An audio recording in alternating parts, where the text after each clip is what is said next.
பசங்க கிளாஸில் என்ன கொஞ்சம் இல்லாத மாதிரி தெரியுது எனக்கு. ஓகே, இப்போ டிசின்றவங்க யாருன்னு பார்த்தாச்சு. அப்போ ஏசின்ற கேரக்டர் எப்படி இருக்கும்? ஏசின்ற கேரக்டர் எப்படி இருக்கும்? டைமை பொறுத்து நான் அந்த வோல்டேஜ் எப்படி இருக்குன்றத ரெஸ்பான்ஸை பார்த்தேன்னா எனக்கு எப்படி இருக்கும் அப்படின்னா, அது வந்து ஒரு டைமில் 0வில் இருக்கும். கொஞ்சம் தூரம் தாண்டினதுக்கப்புறம் நத்திங் பட் டைமை பொறுத்து கொஞ்சம் தூரம் ஒரு டைம் எடுத்ததுக்கப்புறம் ஒரு 2 செகண்ட்ஸ்க்கு அப்புறம் என்ன இருக்கும், சம் வேல்யூ. எக்ஸாம்பிளுக்கு ஒரு 1 வோல்ட்னு வச்சுக்கிறேன். அப்போ கொஞ்சம் தூரம் கழிச்சு ஒரு 5 வோல்ட்ஸ்.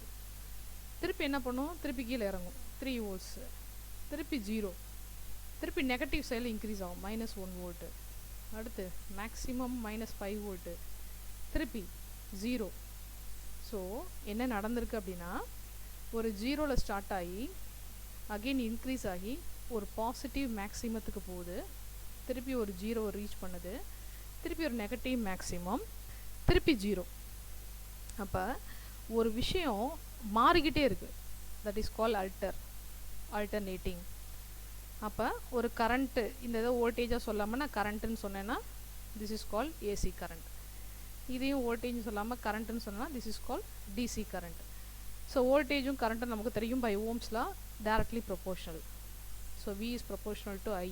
ஓகே, ஸோ அப்போ வந்து நான் வோல்டேஜை சொன்னாலும் சரி கரண்ட்டை சொன்னாலும் யாரை சொன்னாலும் ஒரே மீனிங் தான்.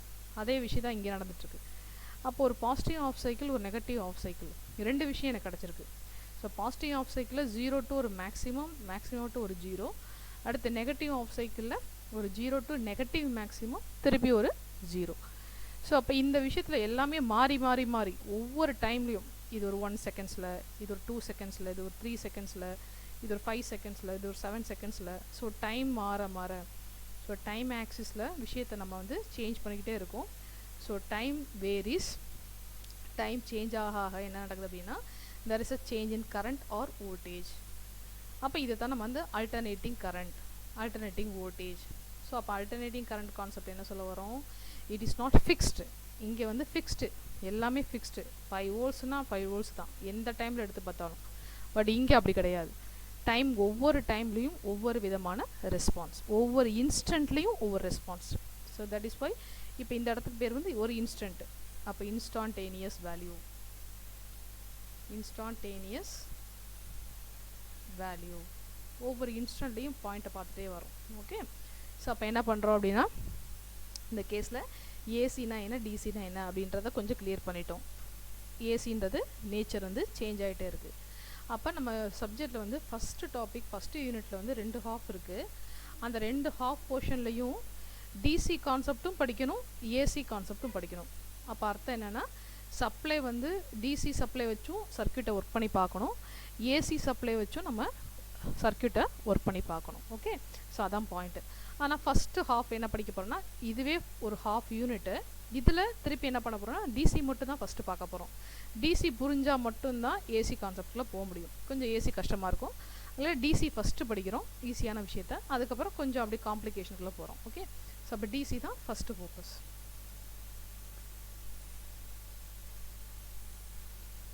ஓகே, ஸோ இது வந்து நான் ஒரு மெட்டீரியல் அனுப்பிச்சிருக்கேன்ப்பா கூகுள் கிளாஸ் ரூமில் பார்த்தீங்கன்னா நான் ஒரு மெட்டீரியல் போட்டிருக்கேன்.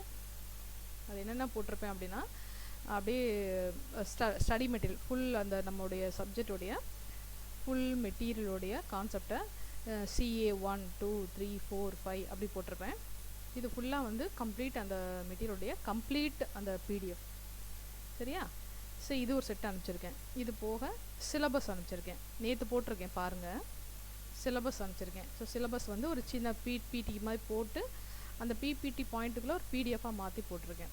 அடுத்து என்ன போட்டிருக்கேன்னா, இப்போ நடத்திட்டுருக்கேன் டாப்பிக்கு. இது என்ன டாப்பிக்னா, ஃபஸ்ட்டு யூனிட்டில் CAல யூனிட் 1ல் அந்த இந்த மெட்டீரியல் அனுப்பிச்சிருக்கேன்ல, இந்த மெட்டீரியலில் பேஜ் நம்பர் வந்து 1 to 15 உள்ளதை மட்டும் PPT-யாக மாற்றி அந்த PPT-யை PDF-ஆக மாற்றி இங்கே சென்ட் பண்ணியிருக்கேன்.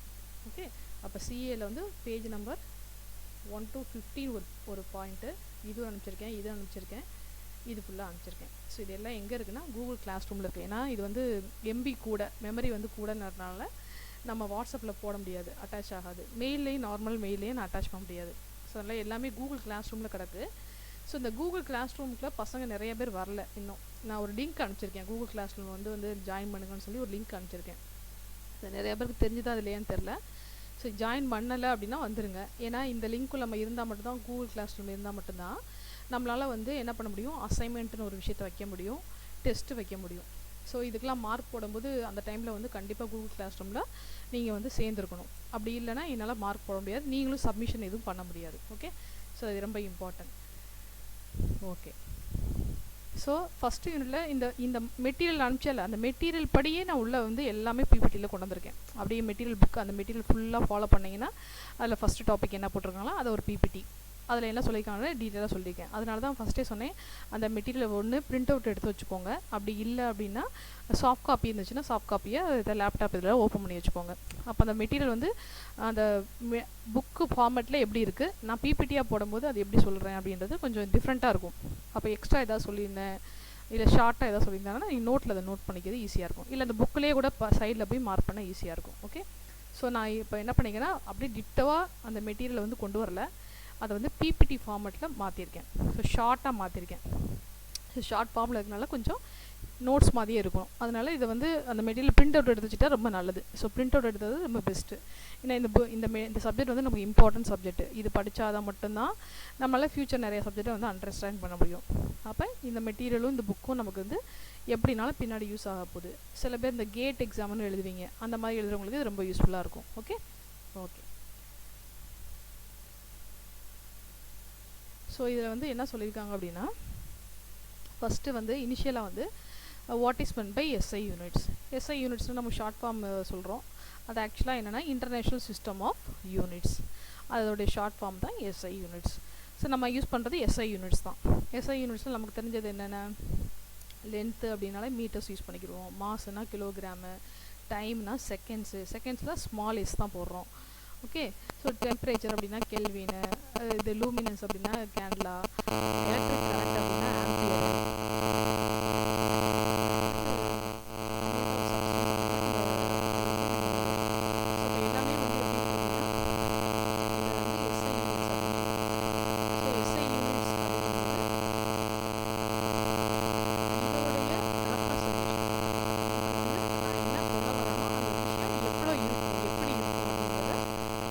வச்சு சொல்கிறோம்.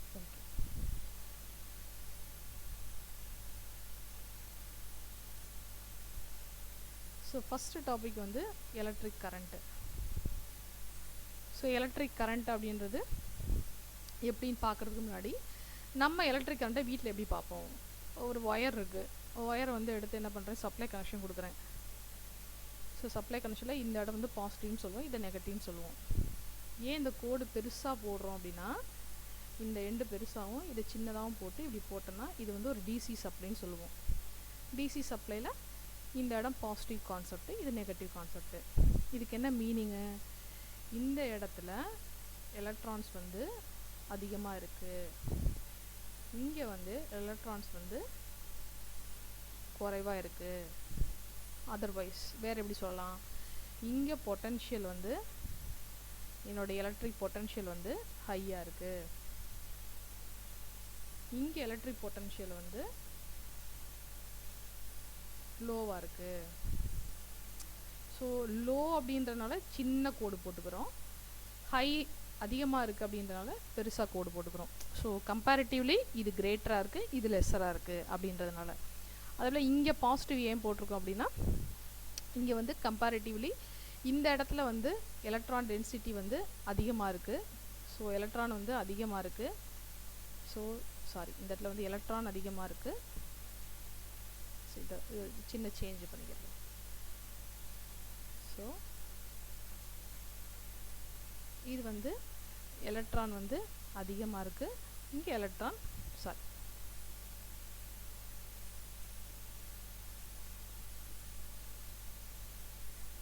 கம்மியாக இருக்குது, இங்கே அதிகமாக இருக்குது. ஸோ இந்த இடத்துல வந்து எலக்ட்ரான் டென்சிட்டி கொஞ்சமாக இருக்குது, இங்கே எலக்ட்ரான் வந்து அதிகமாக இருக்குது. ஓகே, எலக்ட்ரான் கம்மியாக இருக்கிறதையே நம்ம சின்னதாக போடுறோம். சின்னதாக போட்டால் தான் அந்த விஷயத்தில் என்ன சொல்ல வரோம் அப்படின்னா lower potential. So lower potential அப்படின்போது இந்த இடத்த வந்து சின்னதாக காட்டுறதுனால மைனஸ் போட்டுக்கிறோம். இதை வேறு விதமாக எப்படி சொல்லலாம் அப்படின்னா, இப்போ தண்ணி இருக்குது, ஒரு பாட்டிலில் பிடிச்சி வச்சுருக்கேன். ரெண்டுலேயுமே ஈக்குவலாக தண்ணி வச்சுருக்கேன். ஓகே, ஸோ என்ன பண்ணுறேன் அப்படின்னா சின்னதாக ஒரு ஓட்டை போட்டு இந்த பைப் வழியாக இந்த பீக்கருக்கு அனுப்பணும் ஆசைப்பட்றேன். தண்ணி போகுமா? போகாது. இங்கேருந்து தண்ணி போகவே போகாது. ஸோ அப்போ நம்ம என்ன பண்ணுறோம், இது ஒரு பொட்டன்ஷியல் கான்செப்ட், இது ஒரு பொட்டன்ஷியல் கான்செப்டாக வச்சுக்கிறோம். ரெண்டு பேருமே சமமாக தான் இருக்கும். இது வி தான், இது வி தான். அப்போ கரண்ட் இருக்குமா? இருக்காது. So current will not be there. அடுத்த கேஸு, ஒரு பீக்கர் எடுத்துக்கிறேன். இதை தண்ணி நிறையா வச்சுருக்கேன். அதே சைஸ் பீக்கரு, தண்ணி கொஞ்சமாக இருக்கேன்ட்ட. ஓகே, ஸோ இப்போ நான் தண்ணியை பாஸ் பண்ணணும்னு ஆசைப்பட்றேன். இதுக்கு அதிகமாக இருக்கனால V1 கான்செப்ட்டு, இது V2 கான்செப்ட்டு. நமக்கு தெரிஞ்ச விஷயம் என்னது, ஹை வால்யூம், அந்த நிறைய தண்ணி இருக்கிறதுலேருந்து சின்னதாக கொஞ்சமாக தண்ணி இருக்கிற பக்கம் தான் தண்ணி வந்து ஃப்ளோ ஓடும். இது தெரிஞ்ச பேசிக்ஸு. அப்போ தண்ணி ஃப்ளோ வந்து இந்த மாதிரி தான் இருக்கும். ஓகே, அப்போ கரண்ட் இருக்குமா? இருக்கும், கண்டிப்பாக இருக்கும். So there is a flow. அந்த ஃப்ளோ யாருன்னு பார்த்தா நம்ம கேஸில் எலக்ட்ரான்ஸாக எடுத்துக்கிறோம். So flow of electron is call current. இது வந்து பேசிக்ஸு. அப்போ எலக்ட்ரிக் கரண்ட்டுன்றது என்ன சொல்ல வரோம் அப்படின்னா, it is a flow of electric charges. அப்போ அது எங்கேருந்து எப்படி போகும்? கரண்ட்டுன்றது எப்படி போகும்? பேசிக்காக ஹையர் பொட்டன்ஷியலிருந்து லோயர் பொட்டன்ஷியலை நோக்கி போகும். பொட்டன்ஷியல்ன்ற வார்த்தைக்கு அர்த்தம் தெரியல இன்னும் நமக்கு. சரி, ஓகே, விட்டுறலாம். இப்போ இந்த ஒயர் எடுத்துக்கிட்டேன். நான் என்ன சொன்னேன்னா, இது ப்ளஸ்ன்னு ஏன் சொல்கிறேன்னா, அதிகமாக பாசிட்டிவ் சார்ஜஸ் அதிகமாக இருக்குது. பாசிட்டிவ் சார்ஜ் அதிகமாக இருக்கனால நெகட்டிவ் சார்ஜ் கொஞ்சமாக இருக்குது. இது நெகட்டிவ் பாயிண்ட்டு. அப்போ நெகட்டிவ் சார்ஜஸ் நிறையா இருக்குது. நெகட்டிவ் யார்? எலக்ட்ரான்ஸு. ஸோ அப்போ எலக்ட்ரான் வந்து இந்த பக்கம் அதிகமாக இருக்குது, எலக்ட்ரான் வந்து இந்த பக்கம் குறைவாக இருக்குது. ஓகே, என்ன நடக்கணும்? பேசிக்காக என்ன நடக்கணும்? இங்கே நடந்த விஷயம் நடக்கணும். என்ன நடக்கணும்? நிறையா இருக்கிற இடத்துலேருந்து கொஞ்சமாக இருக்கிற இடத்தை நோக்கி ஒரு விஷயம் ஃப்ளோ ஆகி ஓடணும். ஓகே, அப்போ இங்கே எலக்ட்ரான் வந்து நிறையா இருக்குதுன்னு சொல்லிட்டேன். அப்போ எலக்ட்ரான் என்ன பண்ணும்? ஸ்டார்ட் பண்ணி இப்படி போக ஆரம்பிக்கும். எங்கே நோக்கி போக ஆரம்பிக்கும்? எலக்ட்ரான் கம்மியாக இருக்க இடத்த நோக்கி போக ஆரம்பிக்கும். ஓகே, போயிட்டு எது வரைக்கும் போகும்? ரெண்டு பேரும் சமமாக ஆகிற வரைக்கும். இந்த பக்கம் சார்ஜஸோடைய டென்சிட்டியும் இந்த டென்சிட்டியும் ஈக்குவலாக ஆகிற வரைக்கும் நடந்துக்கிட்டே இருக்கும். ஓகே, இது எலக்ட்ரான் ஃப்ளோ. அப்போ கரண்ட் ஃப்ளோ நம்ம எப்படி போடுறது? அப்போ கரண்ட் டைரக்ஷன் எப்படி போடுறோம் அப்படின்னா, இப்படி போடுறோம். So this is call I. நம்ம என்ன சொல்கிறோம்? Flow of charge carrier is call current. But நான் இங்கே டேரக்ஷன் எப்படி போட்டிருக்கேன்னா, கரண்ட் டேரக்ஷன் என்கிட்ட கேட்டாங்கன்னா நான் எப்படி போடுவேன்னா ப்ளஸ் டு மைனஸ் தான் போடுவேன். இந்த கரண்ட் டேரக்ஷனுக்கு பேர் வந்து conventional current direction. Conventional current direction. ஏன் மேம், எலக்ட்ரான் போகிற பக்கம் தானே போடணும் டேரக்ஷனை? ஏன் நான் எலக்ட்ரான் போகிறதுக்கு ஆப்போசிட் டேரக்ஷனில் கரண்ட்டு டேரக்ஷனை போடுறோம்? கரண்ட்டுன்றது இப்போ தான் சொல்கிறோம். இது is a flow of charge carrier. அப்போ யாருன்னு சொல்லலை. சார்ஜ் கேரியர் வந்து ரெண்டு விதம் இருக்குது நம்மகிட்ட. எலக்ட்ரான் ஒரு ஆள் இருக்குது, ஹோல்ஸ்னு ஒரு கேரக்டர் இருக்குது. அப்போ நம்ம போடுற எலக்ட்ரான் டைரக்ஷன் கரண்ட் டைரக்ஷன் யார் அப்படின்னு பார்த்தா, it is the hole direction. ஹோல்ஸோட மூவ்மெண்ட்டை தான் நம்ம போடுறோம். அப்போ இப்படி போடாமல் ஏன் கரண்ட் டைரக்ஷன் வந்து எலக்ட்ரான் டைரக்ஷன் போடலாம்ல அப்படின்னு கேட்டால், ஏன் நம்ம வந்து இதை ஃபாலோ பண்ணலன்னா, இது வரைக்கும் எல்லா புக்ஸ்லையும் எல்லா இடத்துலையும் இது வரைக்கும் வேர்ல்ட் லெவலில் ஃபாலோ பண்ணுறது வந்து இந்த டைரக்ஷன் தான். இந்த டைரக்ஷன் என்னது? Plus to minus direction. -2 + தான் உண்மையிலே எலக்ட்ரான் ஃப்ளோ ஆகுது. பட் எலக்ட்ரானோட டைரக்ஷன் நம்ம எடுத்துக்கிறது இல்லை கரண்ட் டைரக்ஷனாக. யாரோட டைரக்ஷனை கரண்ட் டைரக்ஷனை எடுத்துக்கிட்டோம் அப்படின்னா, ஹோல்ஸோட டைரக்ஷனை தான் எடுத்துக்கிட்டோம். அப்போ ஹோல்ஸ் யார்? எலக்ட்ரான்ஸோட ஆப்போசிட் கேரக்டர். அப்போ ஹோல்ஸுன்ற பாயிண்ட் வந்து எம்டி, பாசிட்டிவ் சார்ஜு, எலக்ட்ரான்ஸ் வந்து நெகட்டிவ் சார்ஜு. ஓகே, ஸோ அப்போ நம்ம விஷயம் என்ன சொல்ல வரோம் அப்படின்னா, electric current is nothing but it is the rate of flow of electric charge. அப்போ rate of அப்படின்னு வார்த்தைக்கு அர்த்தம் என்ன சொல்ல வரோம்? ரேட்னாலே சேஞ்ச், ஸ்மால் சேஞ்ச். அந்த ஸ்மால் சேஞ்ச் என்ன சொல்கிறோம்? ரேட் அப்படின்னு வார்த்தைனால டைம் பேஸ் பண்ணி போடுறோம். அப்போ என்கிட்ட இருக்க சார்ஜு பர்டிகுலர் டைமில் எவ்வளவு ஃப்ளோ ஆகி போச்சு. ஸோ சார்ஜ் பர் டைம் அப்படின்ற பாயிண்ட்டாக கொண்டு வரேன். Okay, so charge per time, so that is call current. So so current I is equal to charge per time. ஸோ இந்த கரண்ட்டையும் small current nothing but change small change rate at the rate of அப்படின்னு ஒரு விஷயத்தை கொண்டு வரேன். At the ரேட்டுன்னு சொல்கிறனால இது என்ன பண்ணுறேன், சார்ஜையும் டிஃப்ரென்ஷியேஷனில் கொண்டு போயிடுறோம், டைமையும் டிஃப்ரென்ஷியேஷனில் கொண்டு போயிடும். What is the meaning of differentiation? டிஃப்ரென்ஷியேஷன்றது மேத்தமெட்டிக்கலாக சொல்லும்போது it is the small change, small, okay, small delta டோ டி இப்படி எது போட்டாலுமே என்ன சொல்கிறோம், ஸ்மால் சேஞ்ச் அப்படின்றத தான் ரெப்ரசன்ட் பண்ணுறோம். அப்போ ஸ்மால் சேஞ்சஸை ரெப்ரசன்ட் பண்ணுறதுக்கு இந்த டீன்ற டிஃப்ரென்ஷியேஷன் நொட்டேஷனை யூஸ் பண்ணிக்கிறோம். அப்போ யாரோட small change? Charge per time. Charge per time is the formula for current, but small change in time, small change in charge. Okay, so அப்போ அதை எப்படி ஸ்மால் சேஞ்சின் வார்த்தை யூஸ் பண்ணிக்காமல் rate of flow of electric charge அதான் அர்த்தம். So per செகண்டில் எனக்கு எவ்வளோ சார்ஜ் கிராஸ் ஆச்சு. அப்போ நான் எடுத்துக்கிட்டது ஒயராகவும் இருக்கலாம், நான் எடுத்துக்கிட்டது ஒரு ரெசிஸ்டராகவும் இருக்கலாம். This is called resistor. நம்ம ரெசிஸ்டர் சிம்பிள் போடும்போது எப்படி போட்டுறக்கூடாது, இப்படி போடக்கூடாது, எல்லாமே மேலே இருக்க மாதிரி போடக்கூடாது, இல்லை இப்படி கீழே இருக்க மாதிரி போடக்கூடாது, இல்லைன்னா இப்படி இப்படி வளைஞ்சு வளைஞ்சு போடக்கூடாது. சரியா, ஸ்ட்ரைட்டாக போடணும். இந்த ரெண்டு கோடுக்கும் நடுவில் ஜிக்ஸாக்காக போகணும், இப்படி போயிட்டு போயிட்டு வரணும். சரியா, ஜிக்ஸாக்காக போயிட்டு வரணும். இப்படி போயிட்டு வந்த மேலேருந்து பார்த்தாலும் சரி, கீழேருந்து பார்த்தாலும் இது ஈக்குவலாக இந்த சேஞ்ச் இருக்கணும். So this is the simple for resistor. அப்போ இந்த ஒயர்ன்ற பாயிண்ட் ஆஃப் வியூவில் பார்த்தாலும் சரி, ஒரு ரெசிஸ்டர் வழியாக நான் கரண்ட்டு போகாதுன்னு பார்த்தாலும் சரி, என்ன சொல்ல வரேன் அப்படின்னா, இதில் வந்து சார்ஜ் என்னோடய எலக்ட்ரான்ஸ் வந்து அந்த டைமுக்கு எவ்வளோ போச்சு, ஸோ எலக்ட்ரானோட மூவ்மெண்ட் வந்து எப்படி போச்சு அப்படின்னு சொல்ல போகிறேன்.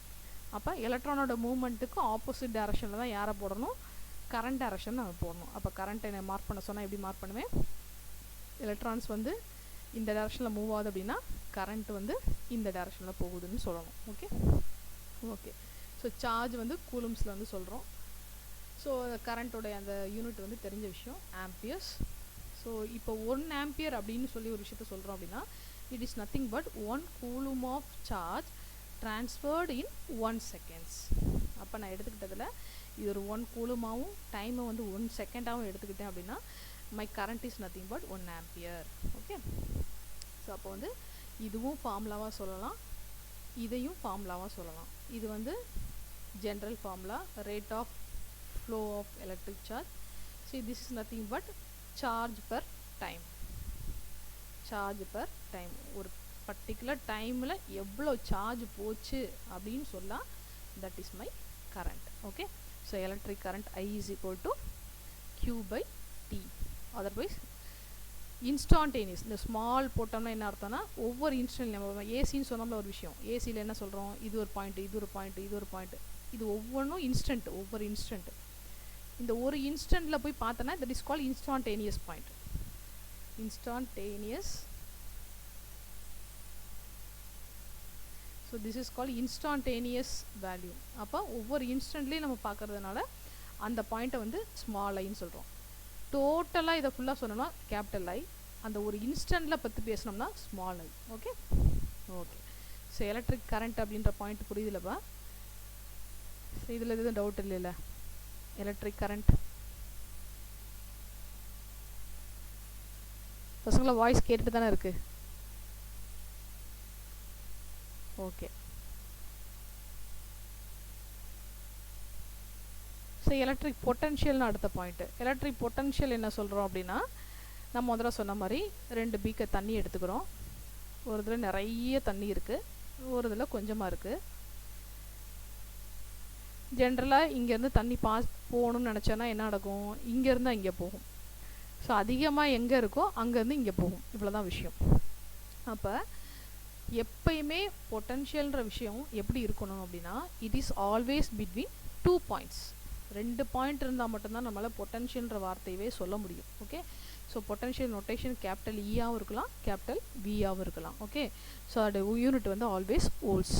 ஓகே, ஸோ டெஃபினிஷன் படி என்ன சொல்ல வராங்க, if the work done in moving a charge of 1 coulomb between the 2 points is 1 joule, then we say that the potential of one point with reference to the second point is 1 volt. இப்படி ஒரு point இருக்குது, இப்படி ஒரு point இருக்குது. ஜென்ரலாக பொட்டன்ஷியல்ன்றது எங்கே இருக்கும் அப்படின்னா ஒரு எலிமெண்ட்டு நம்மகிட்ட ஒரு சர்க்யூட் எலிமெண்ட் இருந்தால் மட்டும்தான் நடக்கும். So circuit element consider resistor. இப்படி ஒரு ரெசிஸ்டர் எடுத்துக்கிறேன். சப்போஸ் இங்கே ஒரு பொட்டன்ஷியல், இங்கே ஒரு பொட்டன்ஷியலை பற்றி பேச போகிறேன்.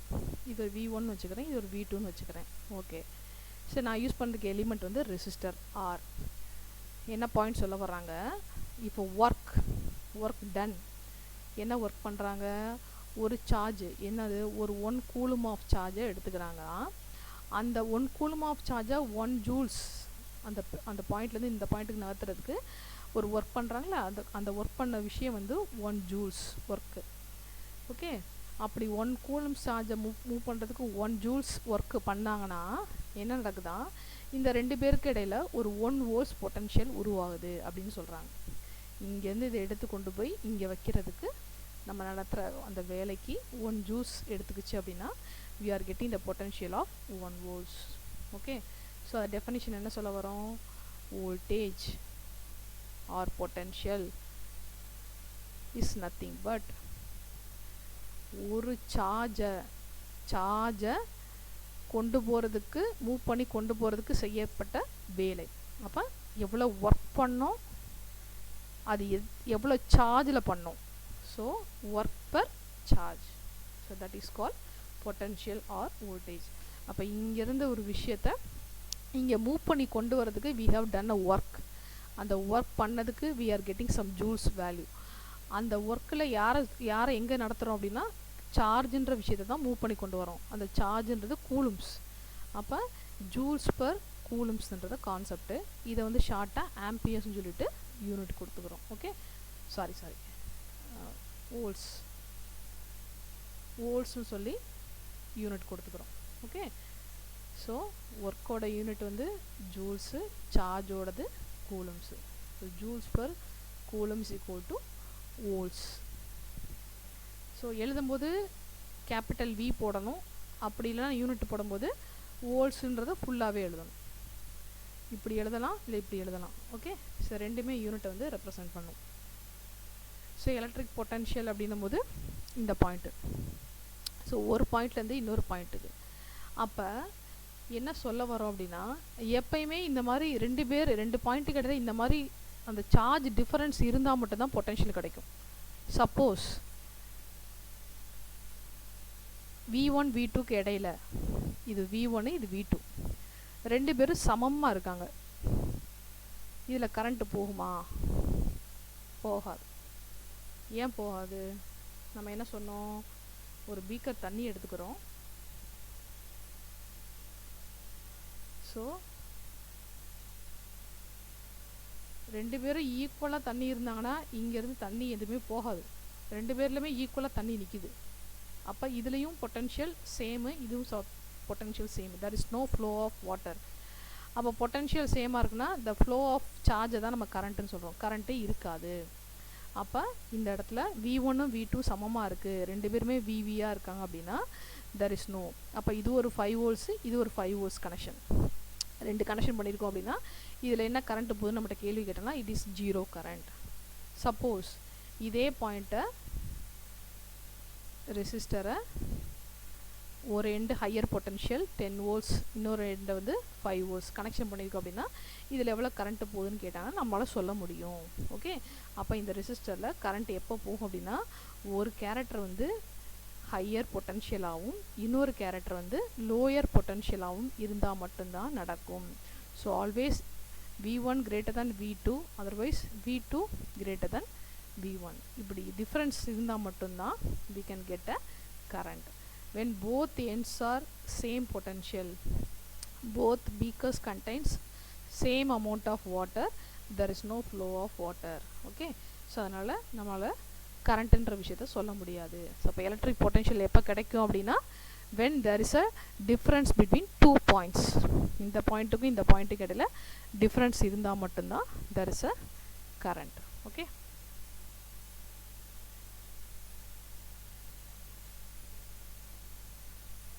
ஸோ எலக்ட்ரிக் ரெசிஸ்டன்ஸ்ன்ற வார்த்தை இப்போ தான் பார்த்தோம். ரெசிஸ்டர்னால் யார்?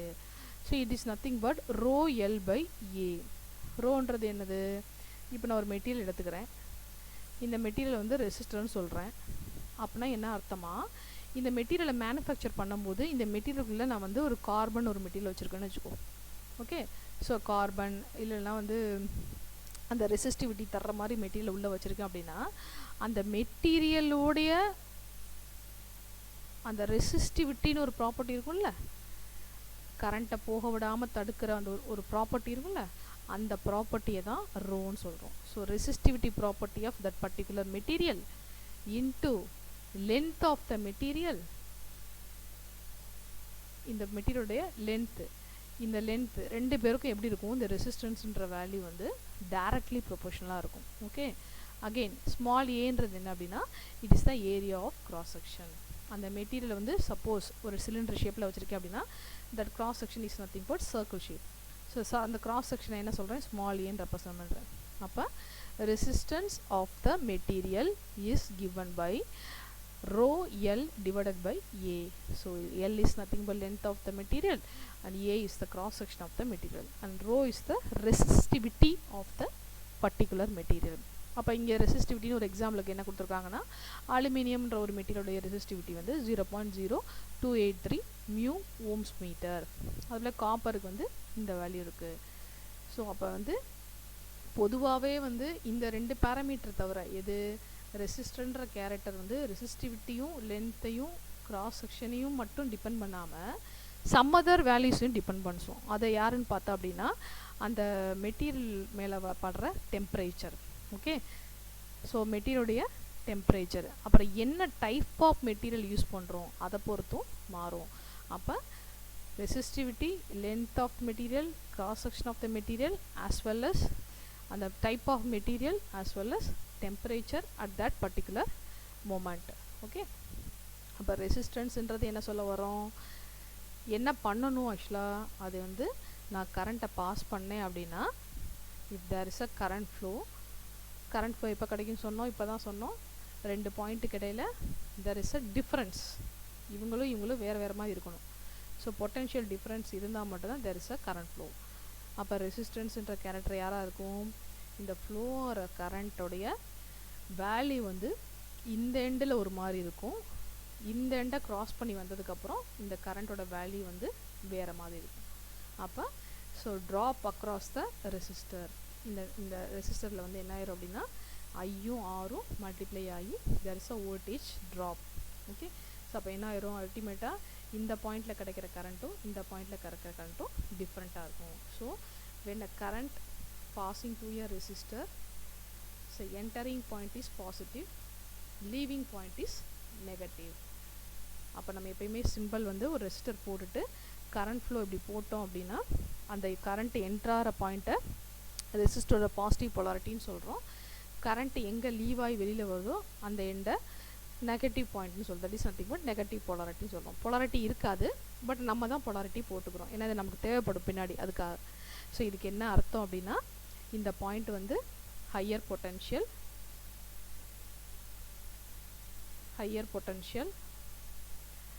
கரண்ட் எப்படி போகும், ரெண்டு பீக்கில் தண்ணி வச்சோன்னா தண்ணி நிறையா இருக்கிற பாயிண்ட்லேருந்து தண்ணி இல்லாத கொஞ்சமாக இருக்கிற இடத்த நோக்கி தான் அந்த தண்ணி போடுறப்போ அந்த ஃப்ளோ இருக்கும். அதே மாதிரி கரண்ட்டு போகுது அப்படின்னு நம்ம இப்படி சொன்னோம் அப்படின்னா இந்த டேரக்ஷனில் கரண்ட் ஃப்ளோ ஆகிட்டுருக்குன்னு அர்த்தம்னா என்ன அர்த்தம், அந்த ஒரு பக்கம் வந்து எந்த பக்கம் லெஃப்ட் டு ரைட் ட்ராவல் ஆகிட்டுருக்கு கரண்ட்டு. அப்போ இந்த எண்டு வந்து ஹையர் பொட்டன்ஷியலில் இருக்குது, இந்த எண்டு வந்து லோயர் பொட்டன்ஷியலில் இருக்குது.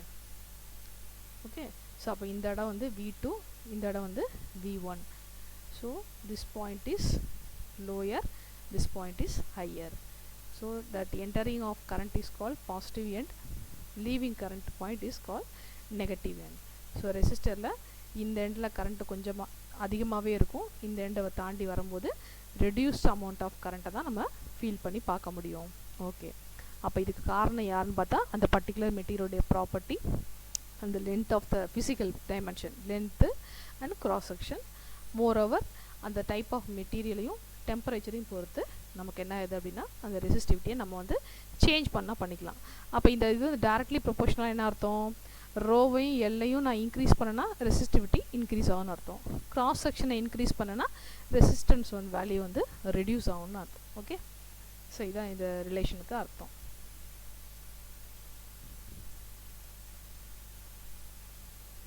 ஸோ அடுத்த பாயிண்ட்டு எலக்ட்ரிக்கல் கண்டக்டன்ஸ். இப்போ பார்த்த விஷயம் வந்து ரெசிஸ்டன்ஸ். அப்போ சிம்பிள் வந்து இப்படி தான் போடுவேன். இது ரெசிஸ்டன்ஸ் சிம்பிளு. இதே சிம்பிள் தான் கண்டக்டன்ஸுக்கும் போட போகிறேன். ஸோ கண்டக்டன்ஸுக்கும் அதே சேம் சிம்பிள் போட்டுக்கிறேன். பட் பாயிண்ட் என்ன சொல்லுறேன் அப்படின்னா, conductivity is nothing but reciprocal of resistance, அவ்வளோதான். அப்போ நம்ம ரோன்ற ஒரு ப்ராப்பர்ட்டி பார்த்தோம். அது என்ன பண்ணும், கரண்ட்டுன்ற ஒரு கேரக்டர், நத்திங் பட் கரண்ட்டுன்ற விஷயத்தை நம்ம இன்டெரக்டாக எப்படி பார்க்கணும், flow of electrons. So electrons வந்து இந்த பக்கம் வந்து இந்த பக்கம் ட்ராவல் ஆகி வந்துகிட்டு இருக்குன்னு அர்த்தம். ஓகே, ஸோ இந்த டைரக்ஷனில் ட்ராவல் ஆகி வருது, எலக்ட்ரான்ஸ் வந்துட்டுருக்கு. கரண்ட்டை நம்ம போடும்போது இப்படி தான் போட போகிறோம். அப்போ இந்த ஃப்ளோ ஆஃப் எலக்ட்ரானை வந்து தடுக்கிற விஷயம் தான் இந்த character, that is called resistance. அந்த ரெசிஸ்டன்ஸ் எவ்வளோ பண்ணுச்சுன்னு அந்த ப்ராப்பர்ட்டி சொல்கிறது தான் ரெசிஸ்டிவிட்டி ப்ராப்பர்ட்டின்னு சொல்கிறோம். அப்போ இங்கே என்ன சொல்ல வரோம், கனெக்டிவிட்டின்ற கான்செப்ட்னா ஆப்போசிட் ஒர்க்கு. அப்போ கண்டக்ஷன் கான்செப்ட்ன்றது ரெசிஸ்டிவிட்டி கான்செப்ட்டுக்கு ஆப்போசிட்னும் போது 1 / resistivity is nothing but conductivity.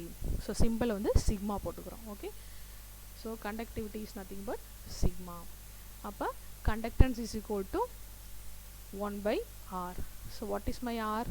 ஆர்ன்றது ρl/a. அப்போ a/ρl. So that is my formula for conductance. Okay, so கண்டக்டன்ஸ்ன்ற கேரக்டருக்கு சிம்பிள் சேம் தான், ரெசிஸ்டரோட சிம்பிள் தான் போட போகிறோம்.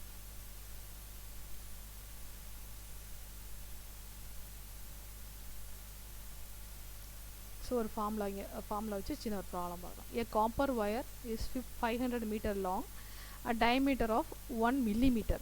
So 1 into 10⁻³ Okay, so find its resistance if the resistivity of the copper is this. So என்னென்ன given டேட்டான்னு பார்த்தோம்னா, ஒயரில் வந்து லென்த்து கொடுத்துருக்காங்க, டயா கொடுத்துருக்காங்க, ஸோ டயமீட்டர் கொடுத்துருக்காங்க. நமக்கு என்ன தேவை, ஃபார்முலா படி கிராஸ் செக்ஷன் அப்படின்னும் போது ஏரியா. ஸோ ஏரியானும் போது πr². ஸோ அப்போ இந்த இடத்துல வந்து டயா கொடுத்துருக்காங்க. ஸோ டயான்ற போது 2r அப்படி தானேப்பா. So 2r data. ஸோ அப்போ so rho L. So cylinder shape அப்படின்னால கிராஸ் செக்ஷன் போது πd²/4. ஸோ அப்போ இந்த கேஸில் ஏரியான்ற போது இந்த ஃபார்முலா, கிராஸ் செக்ஷன் அப்படின்னும் போது πd²/4.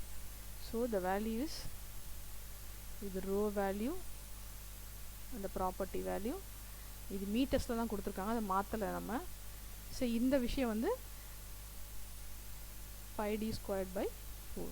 So answer is 11.0135 ohms.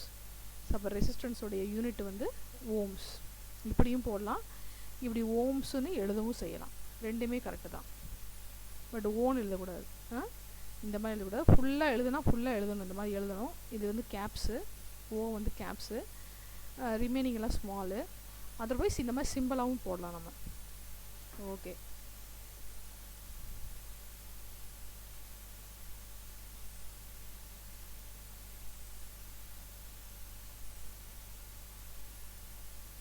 இது அடுத்த example.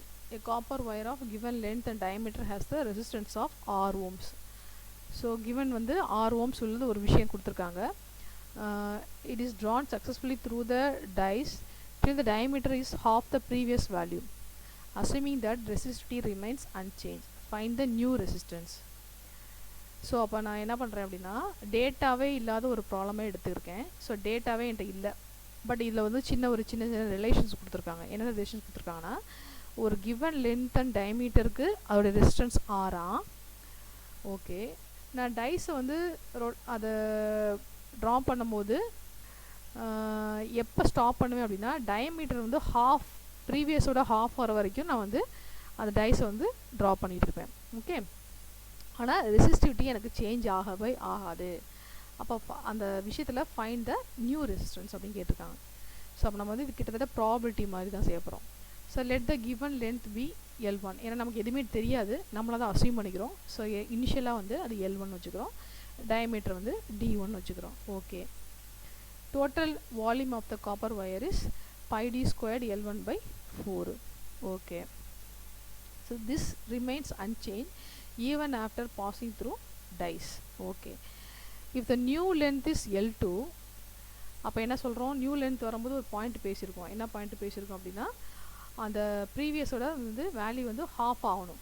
Okay, so new length வந்து L2ஆக இருக்கும்போது டயமீட்டர் எப்படி இருக்கணும், D1 by D2. ஏன்னா D1 தான் ப்ரீவியஸ் கேஸு, அந்த ப்ரீவியஸோட ஹாஃப் ஆகணும். ஓகே, அப்போ வால்யூம் என்னது, இந்த பாயிண்ட்டு. ஏன்னா அந்த இடத்துல வந்து D வர இடத்துல D1 by 2 the whole square நம்ம சப்ஸ்டிட் பண்ணிக்கிறோம்.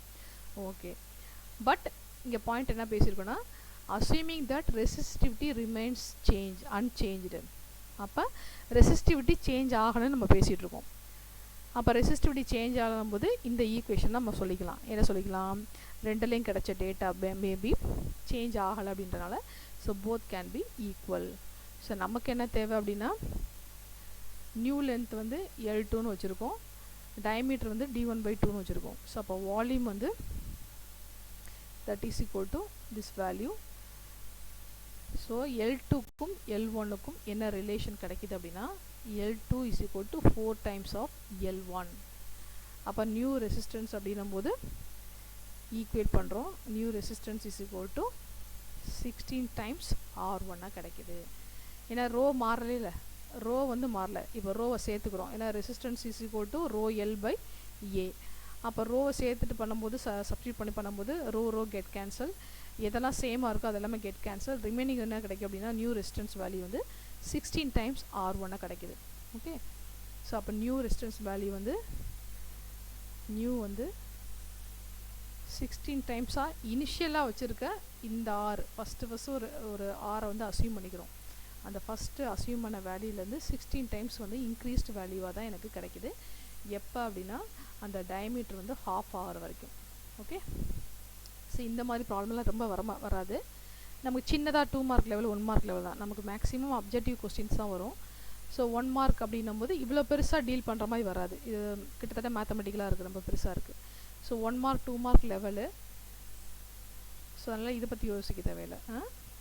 இது அந்த புக்கில் மெட்டீரியல் இருக்கிறனால நான் உனக்கு இதை எடுத்துக்கிட்டு இருக்கேன். இது எக்ஸாம்பிள் வந்து இது 2, அந்த நான் அனுப்பியிருக்க மெட்டீரியல் இருக்குல்ல PDF ஸ்கேன்டு காப்பி, அதில் இது இருக்கனால அந்த டாப்பிக்கை பற்றி உங்களுக்கு எக்ஸ்பிளைன் பண்ணிகிட்ருக்கேன். மற்றபடி இது வந்து அவ்வளோ இம்பார்ட்டன்ட் கிடையாது.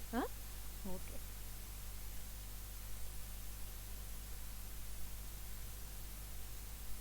ஸோ அடுத்த question, aluminium wire of 400 meters.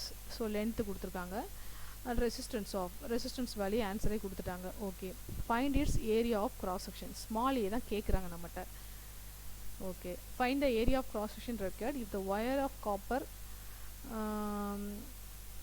அது resistance specific resistance value rho value கொடுத்துருக்காங்க. எதுக்கு, காப்பருக்கு கொடுத்துருக்காங்க, அலுமினியத்துக்கு கொடுத்துருக்காங்க. Okay, if the wire is of copper, wire வந்து காப்பராக இருக்கும்போது அந்த ஏரியா கிராஸ் செக்ஷன் என்ன அப்படின்னு கேட்குறாங்க. ஓகே, ரைட்டு, நம்ம ஃபார்முலா என்னது, capital R is equal to rho L by A. Right, நம்மக்கிட்ட R கொடுத்துட்டாங்க, ரோவும் கொடுத்துருக்காங்க, எல்லும் கொடுத்துருக்காங்க. ஸோ ஏ மட்டும்தான் நம்மகிட்ட தெரியாமல் கேட்டிருக்காங்க. அப்போ இது வந்து அலுமினியத்துக்கு இந்த ஃபார்முலா சொல்லிடுறோம்.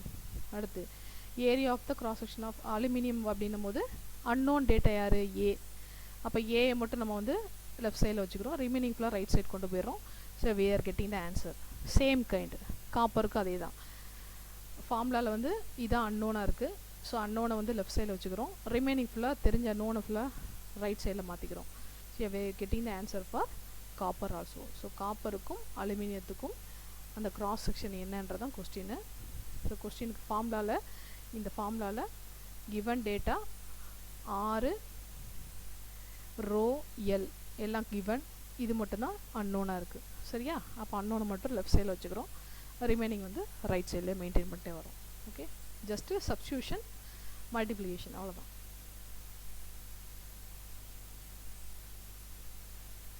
ஸோ இது அப்படியே புக்கில் இருக்கனால நான் உனக்கு ஸ்கிப் பண்ணாமல் வரேன்ப்பா. இது இம்பார்ட்டன்ட் அப்படின்னா இல்லை, இம்பார்ட்டன்ட் கிடையாது. ஏன்னா இன்னும் நம்ம வந்து சிலபஸ் படி நம்மளுடைய ஃபஸ்ட்டு டாபிக் ஓம்ஸ் லா. சரியா? நம்ம சிலபஸ் படி ஃபஸ்ட்டு டாப்பிக்கே வந்து ஓம்ஸ் லா. அதுக்கு இன்னும் வரவே இல்லை.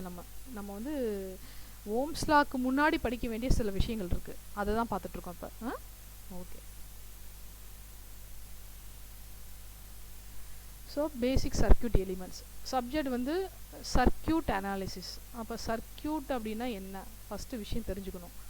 So circuit is a circuit அப்படின்னா இதுக்கு இன்னொரு பேர் நெட்வொர்க்னு நான் சொல்லலாம்.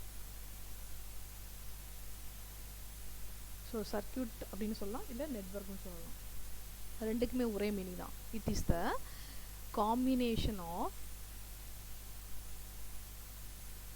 circuit elements. So what is circuit elements? Circuit elements are nothing but a resistor, capacitor, inductor, or voltage source, or current source. Okay, so இது எல்லாமே circuit elements. அப்போ இவங்களெல்லாம் யூஸ் பண்ணி நான் என்ன பண்ணுறேன் அப்படின்னா ஒரு சர்க்யூட் போடுறேன். It is the combination of resistor, ஒரு capacitor, ஒரு voltage source. Okay, இது ரெசிஸ்டர், ஒரு கெப்பாசிட்டர். ஸோ கரண்ட் ஃப்ளோ எப்படி இருக்குன்னு சொன்னேன், பாசிட்டிவ்லேருந்து negative. So plus to minus, that is a current flow. இப்படி போட்டு ஒரு விஷயத்த சொன்னேன்னா இதுக்கு பேர் வந்து சர்க்யூட்னு சொல்வேன். சர்க்யூட் அப்படி இல்லைன்னா நெட்வொர்க்னு சொல்வேன். ஸோ இது ரெண்டுக்குமே என்ன ரிலேஷன் இருக்குது அப்படின்னா, சர்க்யூட் நெட்வொர்க் அப்படின்போது இது வந்து ஹை ஃப்ரீக்வன்சியில் இந்த டேர்ம் யூஸ் பண்ணுவோம். சர்க்யூட்ன்றதை லோ ஃப்ரீக்வன்சி டேர்ம்ஸாக யூஸ் பண்ணுவோம். லோ ஃப்ரீக்வன்சினா மெகா ஹெட்ஸ் அந்த மாதிரி லெவல், ஒரு கிலோ ஹெட்ஸ் அந்த லெவலில் வந்து ஃப்ரீக்வன்சி சிக்னல் வந்து இந்த மாதிரி டிசி இல்லாமல் சம்டைம்ஸ் ஏசி யூஸ் பண்ணும்போது அந்த ஃப்ரீக்வன்சி வந்து இந்த ரேஞ்சில் இருந்துச்சுன்னா சர்க்யூட். அப்படியே கொஞ்சம் அதிகமாக ஜிகா ஹெட்ஸில் யூஸ் பண்ண ஆரம்பிச்சிட்டோம் அப்படின்னா அது வந்து நெட்வொர்க்னு சொல்கிறோம். ஓகே, ஸோ அப்போ சர்க்யூட்னாலும் அர்த்தம் ஒன்று தான், நெட்வொர்க்னாலும் ஒன்று தான். இதுதான் காம்பினேஷன் ஆஃப் சர்க்யூட் எலிமெண்ட்ஸ், அவ்வளோதான். ஓகே, இப்போ இந்த ரெசிஸ்டர் கெப்பாசிட்டர்லாம் சேர்த்து இப்படி கனெக்ஷன் கொடுத்து இந்த எண்டு இதோட எண்டு ஜாயின் பண்ணி இந்த மாதிரி ஒரு கனெக்ஷன்லாம் கொடுத்து வச்சு ஒரு செட்டப் ரெடி பண்ணுறேன் அப்படின்னா திஸ் இஸ் கால்ட் சர்க்யூட். இந்த சர்க்யூட்டோட காம்பனன்ட்ஸ் யாருன்னு பார்த்தோம்னா ரெசிஸ்டர், கெப்பாசிட்டர், இண்டக்டர். இவங்களாம் யார்? பேசிக் காம்பனன்ட்ஸ். பேசிக் அப்படின்னும்போது இவங்க இல்லாமல் சர்க்யூட்டே கிடையாது. சர்க்யூட்டில் வந்து இதெல்லாம் இருக்கும், கண்டிப்பாக இருக்கும். எந்த சர்க்யூட்டில் எந்த விஷயம் இருக்கோ இல்லையோ ரெசிஸ்டர், கெப்பாசிட்டர், இண்டக்டர் யாராவது ஒருத்தராக இருப்பாங்க கண்டிப்பாக. அகெயின் இது வந்து நம்ம லோயர் கிளாஸ்லேயே படிச்சிருப்போம். It is a passive elements. Passive எலிமெண்ட்ஸ்னால் யார்? ஆக்டிவ் எலிமெண்ட்ஸ்னால் யார்? ஸோ ஆக்டிவ்ன்ற கேரக்டர் எப்படி இருப்பாங்கன்னா தே ஹாவ் ஓன்ஸ் சோர்ஸ். அவங்களுக்குன்னு கண்டிப்பாக வந்து ஒரு எனர்ஜி இருக்கும், அவங்களால எனர்ஜி இன்னொருத்தவங்களுக்கு கொடுக்க முடியும். பட் பாசிவ் எலிமெண்ட்ஸ் அப்படி கிடையாது. யாருக்கிட்டையாவது எனர்ஜியை வாங்க தான் முடியுமே தவிர அவங்கள செல்ஃபாக எனர்ஜியை ப்ரொடியூஸ் பண்ண முடியாது. So they are not a energy producers, they are energy absorbers. அப்போ ரெசிஸ்டர்ன்றது எனர்ஜி எப்படி பார்ப்பேன்னா ஹீட்டாக பார்ப்பேன்.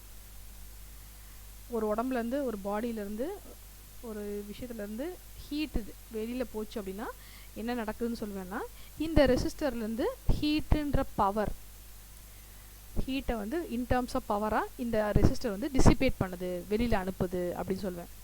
கெப்பாசிட்டர் என்ன சொல்லுவேன் அப்படின்னா, capacitor nothing but it stores my electrostatic field. என்னுடைய எலக்ட்ரோஸ்டாட்டிக் ஃபீல்டை வந்து எனர்ஜியை வந்து ஸ்டோர் பண்ணுது. இண்டக்டர் என்ன சொல்லுவேன், இண்டக்டர் வந்து என்னுடைய மேக்னெட்டிக் ஃபீல்டை ஸ்டோர் பண்ணுது அப்படின்னு சொல்லுவேன். ஸோ அப்போ இவங்க எல்லாருமே வந்து ஸ்டோர் பண்ணுறது இல்லைன்னா வெளியில் அனுப்புறது, டிசிபேட் பண்ணுறது, இந்த ரெண்டு வேலை தான் பார்க்க முடியும். ஸோ அப்போ எனர்ஜி லாஸு இல்லைன்னா எனர்ஜி கெயின். பட் இவங்களால எனர்ஜியை வந்து செல்ஃபாக ப்ரொடியூஸ் பண்ண முடியாது. அப்போ இவங்களால சப்போர்ட்டிங் மெட்டீரியல்ஸ். அப்போ இவங்க சப்போர்ட்டிங் கான்செப்ட் அப்படின்றனால இவங்க இல்லாமல் சர்க்யூட்டும் கிடையாது. அதே போல் இவங்க இல்லாமல் வந்து சர்க்யூட்டை வந்து நம்ம சர்க்யூட்டை கம்ப்ளீட் பண்ணவே முடியாது. ஆக்டிவ் இல்லாமல் கூட சர்க்யூட் இருக்கும், பட் பாசிவ் இல்லாமல் சர்க்யூட்டு இருக்காது.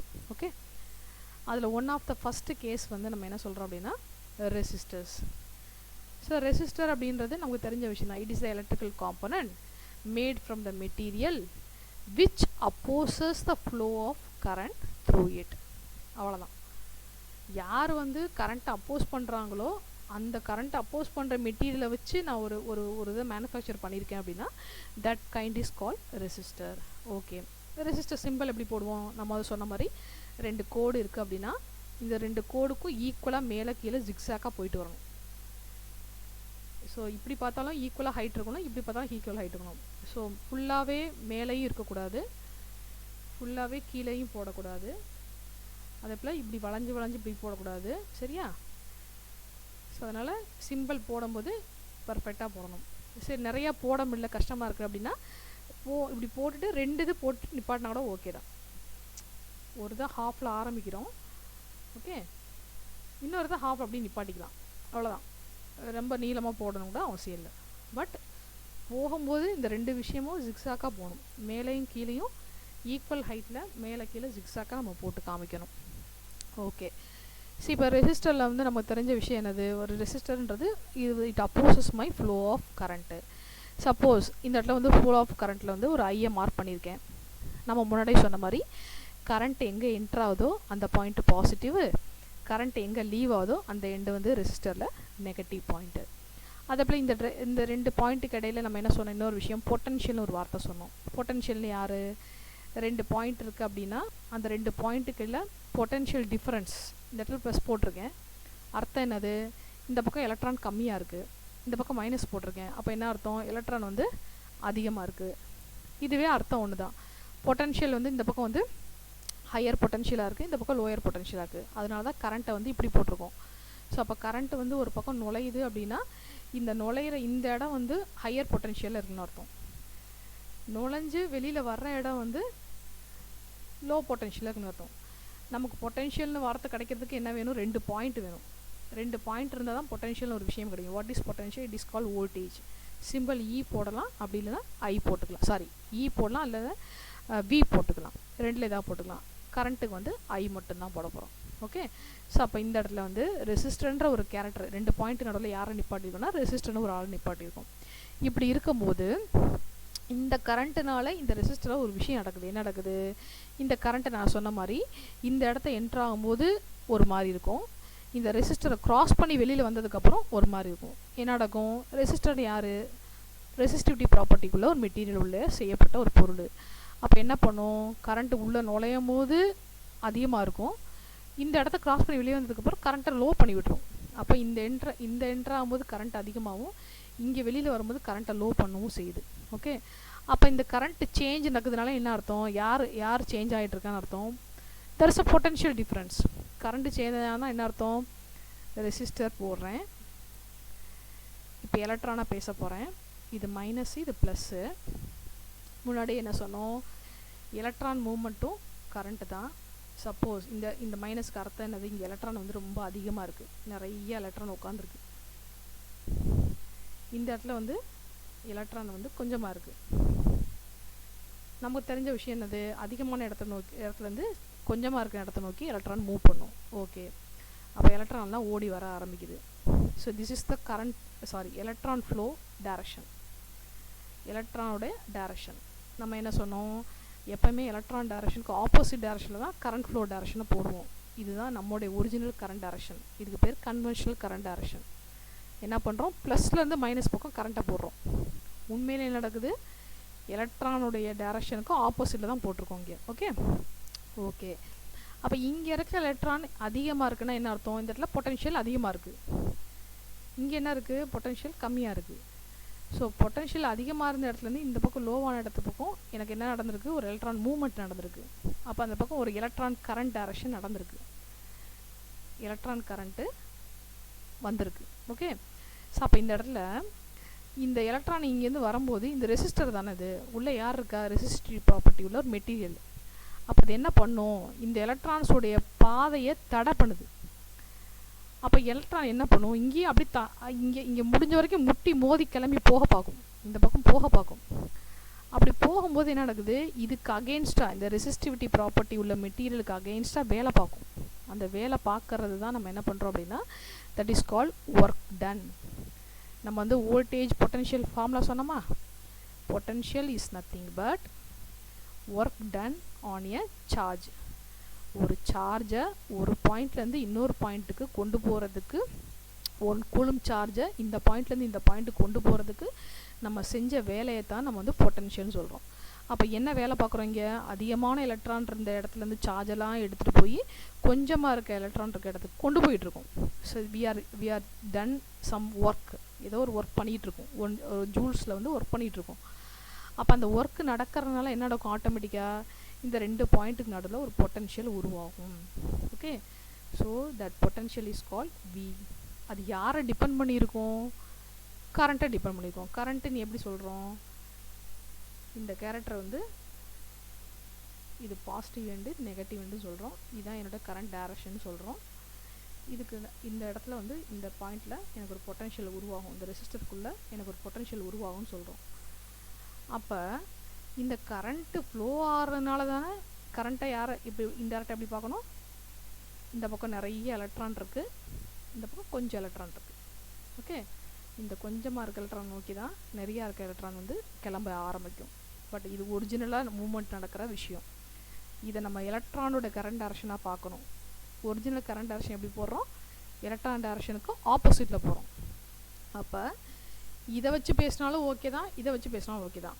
குழம்பக்கூடாதுன்றதுக்காக நம்ம என்ன பண்ணுறோம்? எலக்ட்ரான் கரண்ட் டைரக்ஷனை மறந்துடுறோம், இந்த டைரக்ஷனை யோசிக்கிறோம். பாசிட்டிவ் எண்ட்லேருந்து ஒரு நெகட்டிவ் எண்டுக்கு இப்போ கரண்ட்டு ஃப்ளோ ஆகுது. இந்த கரண்ட்டு வேரியேஷன் எப்படி இருக்கும்? என்ட்ராகும்போது ஒரு மாதிரி இருக்கும், அதிகமாக இருக்கும். இந்த ரெசிஸ்டரை தாண்டி வந்ததுக்கப்புறம் கரண்ட்டுடைய வேல்யூ வந்து குறைஞ்சிரும். அப்போ இது குறையுது அப்படின்னா there is a potential difference. Okay, அப்போ அந்த வின்ற கேரக்டர் யாரை டிபெண்ட் பண்ணி இருக்க போகுது அப்படின்னா என்னுடைய கரண்ட்டை டிபெண்ட் பண்ணி இருக்க போகுது. கரண்ட்டு மட்டும்தான் இங்கே பெரிய ஆள் இல்லையே, இன்னொரு ஆள் இருக்கு, யார்? ரெசிஸ்டர். அப்போ நான் வி என்ன சொல்ல வரேன்? இது யாரை டிபெண்ட் பண்ணியிருக்கோம்? ரெசிஸ்டரையும் டிபெண்ட் பண்ணியிருக்கோம். So V is equal to I into R. இதை கண்டுபிடிச்சது தான் ஓம்ஸ். அவர் சொன்னதுனால அவர் பேரை வச்சு நம்ம ஓம்ஸ்லான்னு சொல்லிக்கிறோம். பட் இது என்ன அப்படின்னா ரூம் டெம்பரேச்சரில் தான் இந்த விஷயம் நடக்கும். ஸோ டெம்பரேச்சரும் மெயினாக யோசிக்கிறோம் நம்ம. அது வந்து ஒரு கான்ஸ்டன்ட் ரூம் டெம்பரேச்சர் மட்டும் தான் இந்த விஷயத்தை நம்ம ஓகேன்னு சொல்ல முடியும். ஓகே, அப்போ V is equal to I into R. இது எங்கே ரிலேஷன் கிடைக்குதுன்னா ரெசிஸ்டரில் தான் கிடைக்கும், வேறு எதுலேயும் இப்படி சொல்ல முடியாது நம்ம. கெப்பாசிட்டர் இண்டக்டர்லாம் இப்படி பேச முடியாது நம்ம. ஓகே, அப்போ பவர் என்ன சொல்கிறோம்? வோல்டேஜையும் கரண்ட்டையும் மல்டிப்ளை பண்ணால் பவரு. வேறு எப்படி சொல்லலாம்? விக்கு அப்புறம் என்ன போட்டுக்கலாம்? ஐ இன்ட்டு ஆர்ன்னு போட்டுக்கலாம். அப்போ என்ன ஆயிரும்? ஃபார்முலா என்ன வேறு மாதிரி இப்படி மாறுது? I squared into R, otherwise V squared by R இப்படியும் சொல்லலாம். ஓகே, வேறு விதமாக எப்படி சொல்லலாம்? அந்த பவர் வந்து நம்ம கிட்ட வந்து இந்த டிக்யூ பை டிடிலாம் போட்ட ஞாபகம் இருக்கா? டிஃபரன்ஷியேஷன் வச்சு பேசணும். அப்போ பவர்ன்றதையும் எப்படி சொல்லலாம் அப்படின்னா, எனக்கு வந்து ஒரு ஒர்க் நடந்திருக்கு அப்படின்னா, ஒர்க் ஆர் எனர்ஜி அப்படின்னும் போது it is nothing but P into dt. So எவ்வளோ பவரு, அது எவ்வளோ டைம் நடந்திருக்கு. So power into time. எனக்கு இப்படி வேண்டாம், இந்த ஃபார்மெட் எனக்கு வேண்டாம். அப்போ வந்து எனக்கு டிஃபரன்ஷியேஷன் கான்செப்ட் வேண்டாம். அப்படின்னா நான் என்ன பண்ணுவேன்? டிஃபரன்ஷியேஷன் கான்செப்ட் வேணாம் என்ன நினைப்பேன்? அதை இன்டெகிரேட் பண்ணோம்னா differentiation integration get cancelled. So அப்போ டிஏ எடுக்கிறதுக்காக ஒரு இன்டெகிரேட் போடுறோம். என்ன சொல்கிறோம்? டைம் 0லேருந்து டைம் சம் டி வரைக்கும் நான் வந்து இந்த ஒர்க்கை பண்ணி பார்க்குறேன். அப்போ என்ன நடக்குது? ஐ ஸ்கொயர்டு ஆர் போட்டுறோமா? I squared R into dt. அப்போ ஆன்சர் என்ன வருது? I squared R into T, otherwise VIT. So ஃபார்முலாவில் வந்து இது நார்மலாக செய்யும்போது பவருக்கு ஃபார்முலா வெறும் வி இன்ட்டு ஐ மட்டும்தான். இது எப்போ நம்ம வந்து டைமை வந்து ஸ்மால் சேஞ்சை எடுத்து பார்க்குறோமோ, ஸ்மால் சேஞ்ச் போது டிஃபரன்ஷியேஷன் கான்செப்டை நுழைச்சி பார்க்குறோமோ, அப்போ என்ன ஃபார்முலா வருது? விஐடியாக மாறுது. ஸோ இது நார்மல் கண்டிஷன், இது வந்து with respect to time condition. Okay, so சிம்பிளாக வந்து ரெசிஸ்டர்ன்ற கேரக்டரை சிம்பிள் போடுறோம். அதில் ஒரு கரண்ட் ஃப்ளோ ஆகுது, அதில் அக்ராஸாக ஒரு வோல்டேஜ் க்ரியேட் ஆகுது. அந்த வோல்டேஜுக்கும் கரண்ட்டுக்கு ரிலேஷன் என்ன அப்படின்னா ஐ இன்ட்டு ஆர். அந்த வோல்டேஜும் கரண்ட்டையும் வச்சு நம்ம பவர் கண்டுபிடிக்கலாம். அதில் 2 டேர்ம்ஸ் கிடைக்குது. ஐ ஸ்கொயர்டு ஆரும் ஒரு ஃபார்மெட்டு, வி ஸ்கொயர்டு பை ஆரும் ஒரு ஃபார்மெட்டு. ஓகே,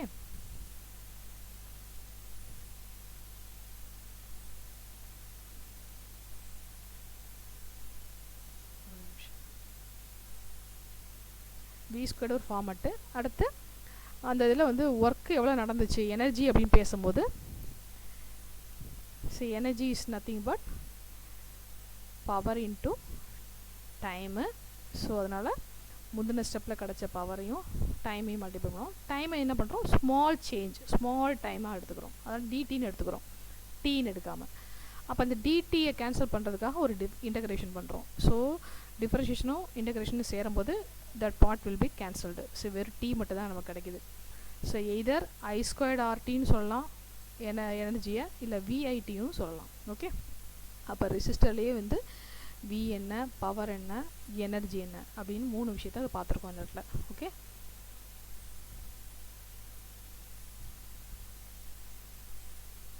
ஸோ கெப்பாசிட்டர்ன்ற கேரக்டர் யார் அப்படின்னா இட் ஸ்டோர்ஸ். ரெசிஸ்டர்ன்ற கேரக்டர் வந்து நான் எவ்வளோ கரண்ட்டை பாஸ் பண்ணுறேனோ பண்ண என்ன ஆயிரும், இங்கேருந்து இந்த பாடியிலேருந்து ஹீட்டாக வெளியில் போகும். அந்த ஹீட்டை யாராக பார்க்குறோன்னா பவராக பார்க்குறோம். சரியா? அப்போ ஹீட் டிசிபேஷன் அப்படின்றது லாஸ் கான்செப்ட். கரண்ட்டை சென்ட் பண்ணிக்கிட்டே இருக்கேன் இந்த ரெஸ்ட்டை வழியாக அப்படின்னா அதில் உடம்புலேருந்து ஹீட் போயிட்டு வெளியில் அந்த ரெஸ்ட்டை தொட்டு பார்த்தோம்னா சூடாக இருக்கும். அப்போ ஹீட்டாக வெளியில் போகுது அப்படின்னா இங்கே கொடுக்குற எனர்ஜி பூரா வேஸ்ட்டாக போகுது. So that concept is call loss. But capacitor என்ன சொல்ல வரோம் அப்படின்னா, கெப்பாசிட்டர் அப்படின்ற கேரக்டரில் நான் கரண்ட்டை பாஸ் பண்ணேன் அப்படின்னா இந்த கெப்பாசிட்டர் நான் எவ்வளோ கொடுக்குறனோ, சப்போஸ் எக்ஸாம்பிளுக்கு ஒரு வோல்டேஜ் கொடுத்துட்ருக்கேன் அப்படின்னா இந்த வோல்டேஜ் அளவுக்கு என்ன பண்ணும், சார்ஜ் பண்ணும். ஃபஸ்ட்டு அந்த வி வரைக்கும் சார்ஜ் பண்ணும். ஸோ வியோட அளவு வந்து மேக்ஸிமம் வந்து 5 வோல்ட்ஸ்னு வச்சுக்கலாம். சரியா? 5 வோல்ட்ஸ் சப்ளை கொடுக்குறேன் அப்படின்னா 5 வோல்ட்ஸ் வரைக்கும் சார்ஜ் பண்ணாமல் அதோடைய மேக்ஸிமம் சப்போஸ் 3 வோல்ட்ஸ் வரைக்கும் சார்ஜ் பண்ணிவிட்டு அதுக்கப்புறம் என்ன பண்ணணும், டிஸ்சார்ஜ் பண்ண ஆரம்பிச்சிடும். அந்த 3 எவ்வளோ சேர்த்து வச்சுருந்துச்சோ அந்த சேர்த்து வச்சப்பறம் ரிலீஸ் பண்ண ஆரம்பிக்கும். அப்போ சார்ஜ் அண்ட் டிஸ்சார்ஜ் பண்ணுறது தான் இதோட வேலை. சார்ஜ்னா ஸ்டோரிங் வோல்டேஜ், பொட்டன்ஷியல் அதனால் எவ்வளோ ஸ்டோர் பண்ண முடியுமோ அது ஸ்டோர் பண்ணும். அதுக்கப்புறம் அது டிஸ்சார்ஜ் பண்ணும். அப்போ இந்த 2 வேலையும் பார்க்குறது தான் கெப்பாசிட்டர். அப்போ அல்டிமேட்டாக என்ன சொல்கிறோம், இது ஸ்டோர் பண்ணுற எலிமெண்ட்டுன்னு சொல்லிடுறோம். Okay, it store and deliver energy. இது ஸ்டோர் பண்ணுற கான்செப்ட், டெலிவர் பண்ணுற கான்செப்ட் எலக்ட்ரிக் ஃபீல்டு. அதனால தான் வந்து நம்ம வீட்டில் வந்து அந்த இன்வெர்ட்டரில் வந்து கெப்பாசிட்டர் யூஸ் பண்ணிகிட்ருக்கோம். ஓகே, ஸோ அப்போ கெப்பாசிட்டர் அப்படின்னும் போது அதோடைய கெப்பாசிட்டன்ஸ் வேல்யூ வந்து ஃபேரட்ஸில் சொல்லுவோம். ஓகே, இதை இன்னும் டீப்பாக போக அடுத்த யூனிட்டில் நம்ம டீப்பாக பார்ப்போம். இப்போ சும்மா ஜென்ரலாக என்னென்னு பார்த்துக்குறோம். ஓகே, ஸோ ஜென்ரலாக கெப்பாசிட்டர் நம்ம லோயர் கிளாஸ் ஃபிசிக்ஸில் என்ன படிச்சிருக்கோம், 2 மெட்டல் பிளேட்ஸ் பிட்வீன் ஏ டைஎலக்ட்ரிக். அப்போ இது ஒரு கோடு போட்டிருக்கோம், இது ஒரு பிளேட்டு, இது ஒரு பிளேட்டு, இது பாசிட்டிவ் பிளேட்டு, இது நெகட்டிவ் சப்ளை பிளேட்டு கனெக்ஷனு, இது பாசிட்டிவ் கனெக்ஷன் உள்ள பிளேட்டு, இது நெகட்டிவ் கனெக்ஷன் உள்ள பிளேட்டு. ஓகே, நடுவில் ஒரு கேப் விட்ருக்கோம். இந்த கேப்புக்கு அர்த்தம் என்னென்னா நடுவில் வந்து ஒரு மெட்டீரியல் இருக்குதுன்னு அர்த்தம். இந்த நடுவில் வந்து இதுக்கு வந்து டைஎலக்ட்ரிக்னு சொல்ல அர்த்தம். அப்போ டைஎலக்ட்ரிக்னும் போது இது பாசிட்டிவ் நெகட்டிவ் பிளேட்டில் வந்து கண்டக்ஷன் இருக்கும். இவங்கெல்லாம் கண்டக்ட் பண்ணுவாங்க, யாரை, கரண்ட்டை கண்டக்ட் பண்ணுவாங்க. பட் நடுவில் இருக்க கேரக்டர் வந்து டைஎலக்ட்ரிக்னு சொல்கிறேன். டைஎலக்ட்ரிக்னா கிட்டத்தட்ட இன்சுலேட்டர்ஸ் மாதிரி. அப்போ இன்சுலேட்டரில் கரண்ட் போகாது. அப்போ இந்த நடுவில் இந்த 2 பிளேட்டுக்கு நடுவில் இருக்க ஒரு இடத்துக்குள்ளே வந்து கரண்ட் கண்டக்ஷனே இருக்காதுன்னு அர்த்தம். எலக்ட்ரானே மூவாயே ஆகாதுன்னு அர்த்தம். ஓகே, ஸோ அதான் இங்கே point. So 2 metal plates between which an electric field can be maintained constitute a capacitor. அப்போ இதுக்கு நடுவில் தான் அந்த எலக்ட்ரிக் ஃபீல்டு நம்ம ஸ்டோர் பண்ணு சொல்கிறோம்ல, அந்த ஸ்டோர் ஆகிற எனர்ஜியில் இந்த நடுவில் தான் ஸ்டோர் ஆகுது. ஓகே, எங்கே தான் அந்த டைஎலக்ட்ரிக் மெட்டீரியலில் ஸ்டோர் ஆகுது. ஓகே, ஸோ இது வரைக்கும் கொஞ்சம் ஃபாலோ பண்ண முடியுதுலப்பா. நான் எதுவும் ஃபாஸ்ட்டாக போகிறேன்னா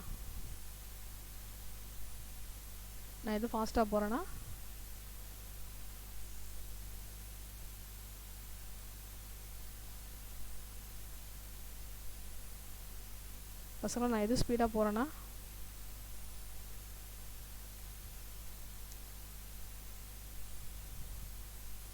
கிளாஸில் இருக்கீங்களா?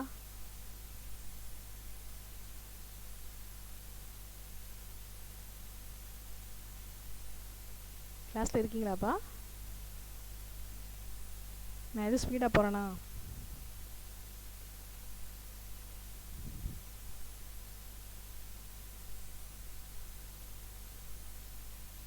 ஓகே. ஸோ அடுத்த கேரக்டர் வந்து இண்டக்டர். ஸோ அடுத்தது வந்து இண்டக்டர். இண்டக்டர் வந்து இப்போ சிம்பிளாக பார்ப்போம், அடுத்து போக போக ரொம்ப டெப்த்தாக பார்ப்போம். இண்டக்டர் நமக்கு தெரிஞ்ச விஷயம் தான். ஒரு ஒயர் இருக்குது அப்படின்னா அந்த ஒயரை சிம்பிளாக ஒயரை எடுத்துகிட்டு கரண்ட் பாஸ் பண்ணால் அது வேறு கான்செப்ட்டு. சப்ளை கனெக்ஷன் கொடுத்துருக்கோம் அப்படின்னா இதில் ஒரு ஒயரில் வந்து கரண்ட் போகுது அப்படின்னா என்கிட்ட யாராவது வந்து இதில் எவ்வளோ பொட்டன்ஷியல் இருக்குன்னு கேட்டேன்னா நான் சொல்லவே முடியாது. ஏன்னா இது ஒயர், ஜஸ்ட் ஒயர் தான், கம்பி தான். இந்த கம்பியில் எந்த இடத்துலையும் நிப்பாட்டி நம்ம வந்து எவ்வளோ பொட்டன்ஷியல் இருக்குது அப்படின்னு சொல்லவே முடியாது. ஆனால் பொட்டன்ஷியல் நம்ம என்ன சொன்னோம், 2 பாயிண்ட்டுக்கு இடையில டிஃப்ரென்ஸ் இருக்கணும், அப்போ தான் பொட்டன்ஷியல் கிடைக்கும். இந்த இடத்துல கம்பி தான், ஒயர் தான், எங்கே டிஃப்ரென்ஸ் கிடைக்காது. பட் ரெசிஸ்டரில் கிடைக்கும். ஏன்னா ரெசிஸ்டரில் என்ன சொல்லியிருப்போம், இங்கே ஒரு கரண்ட் என்ட்ராகும், அது மேக்ஸிமமாக இருக்கும். இந்த கரண்ட்டில் வரும்போது கரண்ட் வந்து கம்மியாக இருக்கும். ஸோ எலக்ட்ரானோட அந்த விஷயம் வந்து மாறும். அதனால தெர் இஸ் அ டிஃப்ரென்ஸ். ரெண்டு பாயிண்ட் கிட்ட டிஃப்ரென்ஸ் இருக்கும். அந்த டிஃப்ரென்ஸ் இருந்தனால பொட்டன்ஷியல் இருக்குன்னு சொல்லுவோம் ரெசிஸ்டரில். பட் இது ஒயருக்கு மட்டும்தான். பட் இதையே இந்த ஒயரை நான் என்ன பண்ணலாம் அப்படின்னா பொட்டன்ஷியல் கொண்டு வர மாதிரி செய்யலாம். எப்போனா அந்த கம்பியவே எடுத்து இந்த மாதிரி ரொட்டேட் பண்ணுறேன், சோலினாய்டு ஷேப்பில் வந்து ரொட்டேட் பண்ணுறேன். ரொட்டேட் பண்ணி இந்த மாதிரி செஞ்சிட்றேன். இப்போ கரண்ட்டை பாஸ் பண்ணி பார்க்குறேன். அதே கம்பி தான், இதே ஒயர் கான்செப்ட் தான். பட் என்ன பண்ணுறேன் அப்படின்னா ஷேப்பை லைட்டாக மாற்றி விட்றேன். இப்படி மாற்றும் போது என்ன நடக்கும், கரண்ட்டு மேலே ஏறும். அடுத்து திருப்பி இப்படி ரொட்டேட் ஆகி திருப்பி இப்படி தான் இறங்கி வரும். திருப்பி அந்த வந்த பக்கத்துக்கு அப்படி பக்கத்தில் சுருண்டு இருக்க அந்த பாயிண்ட்லேயும் திருப்பி மேலே ஏறும். ஸோ ஒரு டைரக்ஷனில் கீழே வருது, இன்னொரு டைரக்ஷனில் மேலே ஏறுது. ஓகே. ஸோ ரெண்டு பாயிண்ட்டுக்கு இடையில வந்து ஆப்போசிட் கரண்ட் ஃப்ளோ இருக்குது. ஸோ ஒரு இதில் ஏறுது, திருப்பி இறங்குது. So there is a rotational current direction. ஒரு கரண்ட் எப்படி இருக்குது, ரொட்டேஷனில் இப்படி மாறி மாறி மாறி மாறி இருக்குது. அப்போ என்ன ஆயிரும் அப்படின்னா இந்த மாதிரி இருக்கும்போது இதை சுற்றி மேக்னெட்டிக் ஃபீல்டு உருவாகும். ஸோ ஒரு கரண்ட் வந்து அப்படியே ஆல்டர்னேட்டிங்காக மேலே ஏறுது, திருப்பி கீழே வருது, திருப்பி மேலே ஏறுது, கீழே வருது. ஸோ இப்படி வரும்போது என்ன ஆயிரும்னா we are feeling some magnetic field. அப்போ இந்த காயிலை சுற்றி we are getting some magnetic field. அப்போ இந்த மேக்னெட்டிக் ஃபீல்டுன்ற கான்செப்ட்டு என்ன பண்ணும் அப்படின்னா, நான் சடனாக கரண்ட்டை ஸ்டாப் பண்ணி ஜீரோ கொண்டு போனால் கூட தெர் இஸ் அ கரண்ட் இந்த காயிலுக்குள்ளே கொஞ்சம் கரண்ட் இருக்கும், லீக்கேஜ் கரண்ட் இருக்கும். இதுக்கு காரணம் யாருன்னு பார்த்தா இந்த மேக்னெட்டிக் ஃபீல்டு தான். ஓகே. ஸோ இதெல்லாம் டெப்த்தாக போகும்போது சொல்கிறோம் நம்ம. இது வந்து இப்போதைக்கு மட்டும் என்னென்னு பார்ப்போம். ஒரு இண்டக்டர்ன்ற சிம்பிள் எப்படி போட்டுக்கிறோம், இந்த மாதிரி காயில் போட்டுக்கிறோம். நிறையா போகணுன்னு அவசியம் இல்லை, சும்மா ஒரு 2-3 போட்டுக்கலாம், இப்படி போட்டுக்கலாம். ஸோ கரண்ட் ஃப்ளோ ஆகுது இண்டக்டரை. இந்த கரண்ட்டும் ஏன் கேபிட்டல் ஐ போடாமல் ஸ்மால் ஐ போட்டிருக்காங்கன்னா, கெப்பாசிட்டர் இதில் வந்து ரெண்டுலேயுமே வந்து என்னென்னா ஸ்மால் சேஞ்ச் தான். அதனால் வந்து ஸ்மால் ஐ போட்டால் போதும். ஸ்மால் ஐக்கு அர்த்தம் என்னது, இன்ஸ்டான்டேனியஸ். நான் முதல்ல சொன்ன மாதிரி கிராஃப் இப்படி போடும்போது இந்த ஃபுல் விஷயத்த கேபிட்டல் ஐன்னு சொல்கிறோம். இதில் ஒரு சின்ன பாயிண்டில் மட்டும் டைமில் வந்து அந்த பர்டிகுலர் டைமில் t10 செகண்ட்ஸில் என்ன நடக்குது அப்படின்னு பார்த்தோம்னா அது I10 பாயிண்ட். சரியா? இந்த பர்டிகுலர் மொமெண்ட்டில் இன்ஸ்டன்ட்டில் என்னென்னு பார்த்தோம்னா that is call I, small I. So அதனால் இங்கே ஸ்மால் ஐ போட்டிருக்காங்க. Okay. So inductor is a element which energy can be stored in the form of electromagnetic field. So electromagnetic field ஃபார்மெட்டில் electromagnetic ஃபீல்டுன்னு சொல்கிறத விட மேக்னெட்டிக் ஃபீல்டுன்னு சொல்லலாம். ஓகே. ஸோ மேக்னெட்டிக் ஃபீல்டாக எனர்ஜி ஸ்டோர் ஆகிருக்கும். ஸோ சிம்பிள் வந்து காயில் மாதிரி போட்டுக்கிறோம். ஸோ வேல்யூவை சொல்லும் போது எல்லு வந்து நொட்டேஷன் கொடுத்துக்கிறோம். இதோடைய யூனிட் வந்து ஹென்ரி.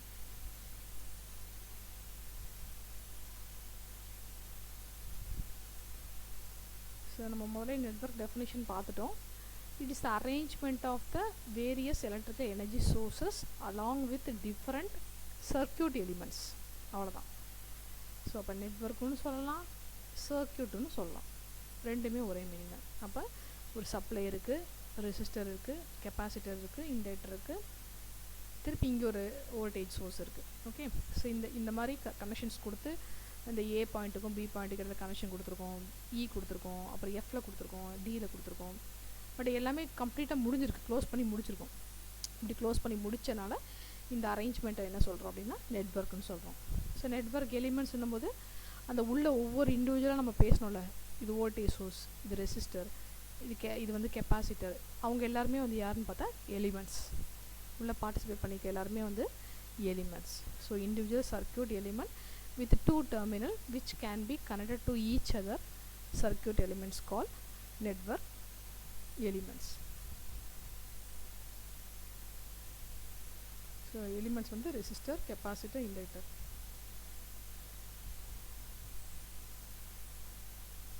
அடுத்து ஸோ ஜங்ஷன் பாயிண்ட்னா என்ன அப்படின்னா, இது இப்போ ஏன்றது இந்த பாயிண்ட் வந்து ஜங்ஷன் பாயிண்ட். யாராவது ஜங்ஷனில் மீட் பண்ணுறாங்க, இந்த வோல்டேஜ் சோர்ஸும் இந்த ரெசிஸ்டரும் இங்கே ஜங்ஷனில் மீட் பண்ணுறாங்க. சியில் யாரெல்லாம் மீட் பண்ணுறாங்க, இந்த ரெசிஸ்டரும் இந்த இண்டக்டரும் இந்த கெப்பாசிட்டரும் மீட் பண்ணுறாங்க. ஸோ ரெசிஸ்டர், இண்டக்டர், கெப்பாசிட்டர் 3 பேர் இந்த இடத்துல மீட் பண்ணுறாங்க. இதை வந்து ஜங்ஷன் பாயிண்ட் சின்னு சொல்கிறோம். ஸோ அப்போ ஜங்ஷன் பாயிண்ட்ஸ் யாருன்னு பார்த்தா சிடி. இந்த இடத்துல வந்து டியில் யார் மீட் பண்ணுறா, இந்த சப்ளை வந்து கனெக்ஷன் வந்து இங்கே மீட் பண்ணுது, இந்த கெப்பாசிட்டர் மீட் பண்ணுது, இந்த பக்கம் வந்து ஒரு சப்ளை வந்து மீட் பண்ணுது. ஓகே. அப்போ D is my junction. So junction point is nothing but 3 or more branches. இந்த மாதிரி கனெக்ஷன் இருக்குல்ல, ஸோ இந்த மாதிரி இருக்கிறது இது வந்து பிரான்ச்சுன்னு சொல்கிறோம். இந்த லைன் போட்டிருக்கோம்ல, நம்மளாம் லைன் போட்டிருக்கோம்ல, இந்த லைனுக்கு பேர் பிரான்ச்சு. இந்த மாதிரி பிரான்ச்சஸ் வந்து 3 or more மீட் பண்ணாங்கன்னா அந்த இடத்துக்கு வந்து ஜங்ஷன் பாயிண்ட்னு சொல்கிறோம். ஓகே, அடுத்து நோடுன்ற ஒரு வார்த்தை, இதுவும் சேம் வார்த்தை தான், சேம் மீனிங். இந்த ஜங்ஷன் பாயிண்ட்டுக்கும் நோடுக்கு பெரிய டிஃப்ரென்ஸ் கிடையாது. 2 or more elements are joined together is called node. அப்போ நோடுன்னு பார்க்கும்போது இந்த இடத்துல வந்து ஏ, ஏன்னா இங்கே ஒரு வோல்டேஜ் சோர்ஸும் ஒரு ரெசிஸ்டரும் ஜாயிண்ட் ஆகிருக்கு.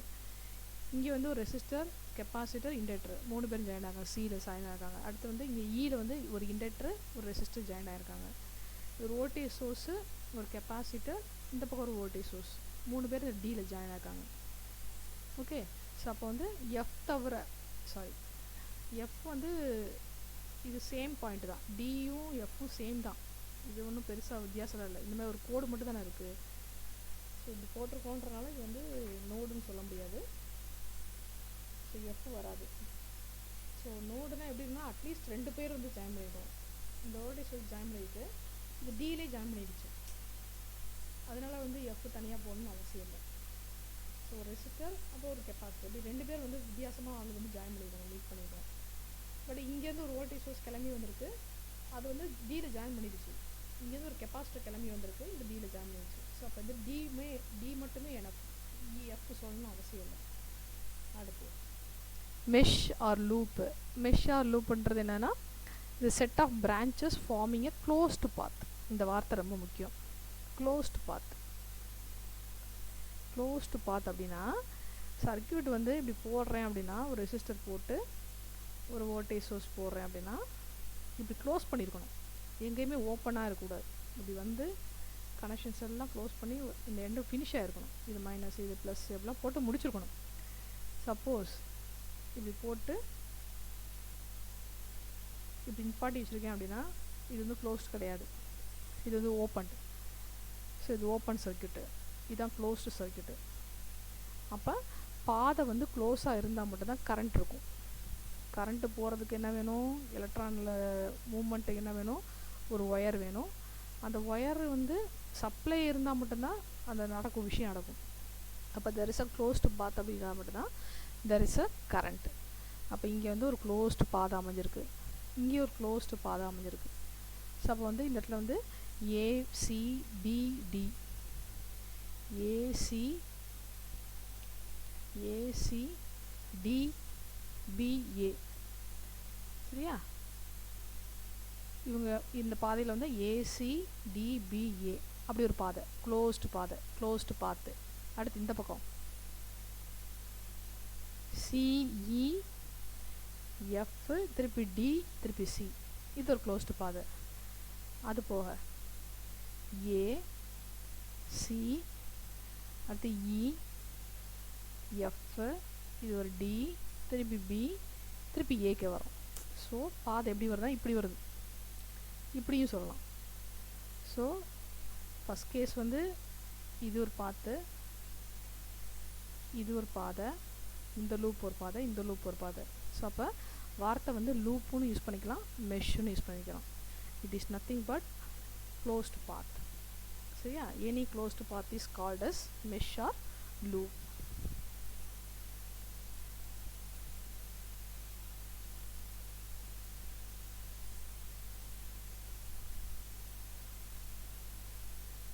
ஸோ ஒரு நெட்வொர்க்கை வந்து லீனியர் நெட்வொர்க்னு எப்போ சொல்கிறேன்னா, elements like resistor, inductor, capacitors are constant irrespective of the change in time, voltage, temperature, etc.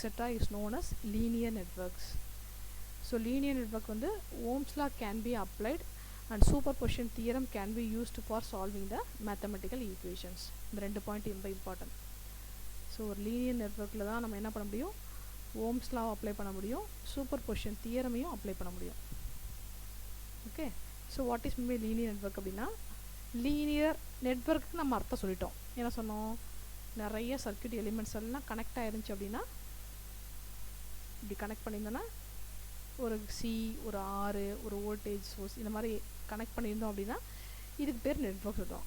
அதை லீனியர் எப்போ சொல்லுவோம் அப்படின்னா, அந்த நெட்வொர்க்குக்கு ஒரு ரெஸ்பான்ஸ் வரைகிறோம்.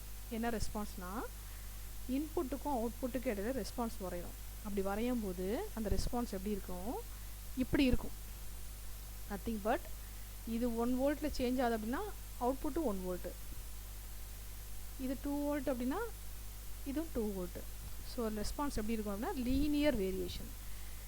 So input varies, output also increases. இது டிக்ரீஸ் ஆனால் இது டிக்ரீஸ் ஆகும். So with respect to input the output varies linearly அப்படின்னா என்ன அர்த்தம்? So this is called linear variation. அப்போ லீனியர் வேரியேஷன் அப்படின்றது இப்படி தான் இருக்கணும் ரெஸ்பான்ஸு. இப்படி இருந்துச்சுன்னா ரெஸ்பான்ஸ் லீனியர் கிடையாது. ஓகே, ஸோ அப்போ வந்து வேரியேஷன் எப்படி இருக்குது? கர்வாக மாறுது, ஸ்ட்ரைட் லைனாக போகணும். அப்போ இப்படி ஸ்லோப் வந்து நம்ம எடுக்கும்போது வந்து we should get a slope. இந்த ஸ்லோப்பில் வந்து இது ஈக்குவலாக வரணும். So that is called linear variation. அப்போ ஸோ வேல்யூ வந்து ஈக்குவல் டு 1 வரணும். So that concept is called linear. Okay, யாரெல்லாம் அப்படி லீனியரை அப்ளை பண்ணலாம் அப்படின்னு பார்த்தா ரெசிஸ்டர், இண்டக்டர், கெப்பாசிட்டர், இவங்களில் தான் நம்ம அப்ளை பண்ண முடியும். ஏன்னா கண்டிஷன் என்ன சொல்கிறோம்? டைமு, வோல்டேஜ், டெம்பரேச்சரை பொறுத்து இவங்கெல்லாம் மாறக்கூடாது. ஸோ இன்புட்டும் அவுட்புட்டும் should follow the linearity. So that kind of network is called linear networks.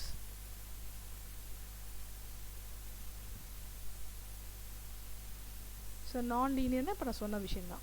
நான் லீனியர் என்ன சொல்ல வரோம்? ரெஸ்பான்ஸ் எப்படி இருக்கணும்? இது இன்புட்டு, இது output. So input suppose increase ஆகுது, அவுட்புட் எப்படி பண்ணால் இன்க்ரீஸே ஆகாமல் இங்கேயே நிற்கிது. அப்போ சடனாக இன்புட் இன்க்ரீஸ் ஆகுது, பட் அவுட்புட்டில் வந்து 0 தான் காமிச்சிட்டே இருக்குது. ஸோ இன்புட் வந்து இன்க்ரீஸ் ஆகுங்கிற, அவுட்புட் வந்து கிராஜுவலாக இன்க்ரீஸ் ஆகுது, இப்படி போகுது. ஸோ ஒரிஜினலாக லீனியர்னால் எப்படி சொன்னோம்? நம்ம இப்படி இன்க்ரீஸ் ஆகணும்னு சொன்னோம். இந்த வேரியேஷன் இல்லாமல் இந்த மாதிரி வேரியேஷன் காட்டுது. Okay, so this kind of work is call non linear networks. அப்போ யாரை பொறுத்து இப்படி நடக்குது அப்படின்னா டைமை பொறுத்து, டெம்பரேச்சரை பொறுத்து அண்ட் வோல்டேஜை பொறுத்து. ஸோ இந்த மாதிரி இந்த 3 பேராமீட்டரை பொறுத்து அந்த சேஞ்ச் வந்து அவுட்புட் வந்து சேஞ்ச் ஆகுது அப்படின்னா so that kind of networks are called non linear networks. அப்போ அதில் வந்து நம்ம என்ன பண்ண முடியாது? ஓம்ஸ் லாவையும் சூப்பர் பொசிஷன் தியரமையும் அப்ளை பண்ண முடியாது, நாட் அப்ளிகபிள். ஓகே,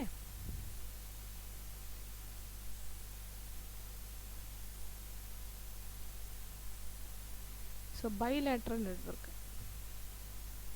இன்னும் ஒரு 5 மினிட்ஸ் மட்டும் கிளாஸ் க்ளோஸ் பண்ணிக்கலாம். என்னப்பா? ஸோ பைலேட்ரல் நெட்வொர்க் என்ன சொல்ல வரோன்னா circuit whose characteristics behavior is same irrespective of the direction. சர்க்யூட்டில் வந்து இப்படி இருக்குது அப்படின்னா இதை பாசிட்டிவ் கனெக்ஷன், இது நெகட்டிவ் கனெக்ஷன் சொல்கிறேன், இது ரெசிஸ்டர்னு சொல்கிறேன். சப்போஸ் ஒரு கரண்ட் ஃப்ளோ இப்படி இருக்குன்னு சொல்கிறேன். இதுவும் இதே விஷயத்த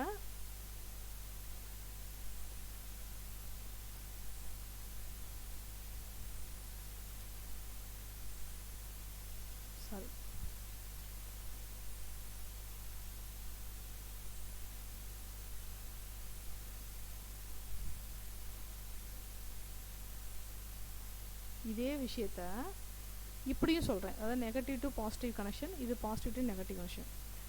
ஸோ டைரக்ஷன் மாறும்போது 2 பேருமே சமமாக இருக்காங்கன்னு ஒரு விஷயத்த சொல்கிறேன்னா that is call bilateral networks. Okay, so resistors, only resistors, a network which contains only resistor is called as the good example for bilateral network. ஏன்னா நம்ம ரெசிஸ்டரில் வந்து பொலாரிட்டி நம்ம தான் போடுறோம். கடையில் வாங்கும்போது வந்து இது பாசிட்டிவ் பாயிண்ட்டு, இது வந்து பாசிட்டிவ் பொலாரிட்டி, நெகட்டிவ் பொலாரிட்டிலாம் கொடுக்க மாட்டாங்க. கடையில் வந்து கெப்பாசிட்டருக்கு மட்டும் தான் நம்ம பொலாரிட்டி கேட்டு வாங்க முடியும். கெப்பாசிட்டர் போய் கடையில் கேட்டு வாங்கினா அந்த ஷேப்பில் வந்து எப்படி இருக்கும் அப்படின்னா 2 கம்பியுமே இருக்கும். அந்த கம்பியில் ஒரு கம்பி ஹைட்டாக இருக்கும், நீளமாக இருக்கும், அது பாசிட்டிவ். குட்டியாக ஒரு கம்பி கொடுத்துருப்பாங்க கனெக்ஷனுக்கு, அது நெகட்டிவ் பாயிண்ட்டு. பட் நம்ம ரெசிஸ்டர் கடையில் போய் கேட்டு வாங்கினோம்னா எப்படி இருக்கணும் அப்படின்னா ரெசிஸ்டருடைய காம்பனண்ட்டில் வந்து 2 பக்கம் லெக்கு வந்து ஒரே சைஸ் தான் இருக்கும், நீளம் வந்து ஒரே மாதிரி தான் இருக்கும். நம்ம வந்து எப்படி வேணால் போட்டுக்கலாம், இதை பாசிட்டிவாகவும் இது நெகட்டிவாகவும் சொல்லிக்கலாம், இல்லை இது நெகட்டிவாகவும் பாசிட்டிவாகவும் சொல்லிக்கலாம். அப்போ எப்படினாலும் மாற்றினாலுமே கரண்ட் டைரக்ஷன் வந்து மாற்றினாலுமே 2லேயுமே ஆன்சர் வந்து ஒன்றா தான் கொடுக்கணும். ரெசிஸ்டரை தலைகீழாக அப்படி திருப்பி விட்டு மாட்டினாலும் சரி, நான் கனெக்ஷன் கொடுத்தாலும் சரி, இது என்ன பண்ணணும், 2லேயுமே ரிசல்ட்டை வந்து ஒன்றா தான் ப்ரொடியூஸ் பண்ணணும். So that kind of network is called bilateral networks. So irrespective of the direction of the current flow, இதான் பாயிண்ட்டு, இதான் மெயினான பாயிண்ட்டு. இந்த வார்த்தை தான் முக்கியம், irrespective of the direction of current. Result வந்து சேமாக இருக்கணும், அவ்வளோதான்.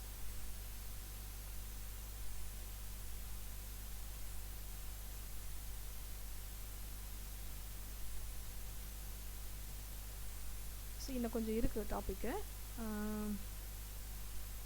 நான் இதோட ஸ்டாப் பண்ணிக்கிறேன். யூனிலேட்ரல் நடத்தணும், சரியாப்பா? பைலேட்ரல் நடத்திட்டோம். யூனிலேட்ரல்ன்றது அப்படியே ஆப்போசிட் தான்.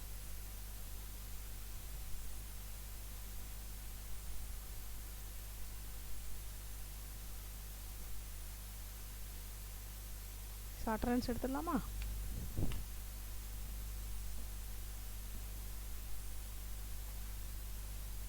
அடுத்த கிளாஸ் இருக்குல்லப்பா உங்களுக்கு, இந்த ஃபிசிக்ஸ் கிளாஸ் இருக்குன்னு சொன்னீங்கல்ல, ஃபிசிக்ஸ் கிளாஸ் இருக்கா?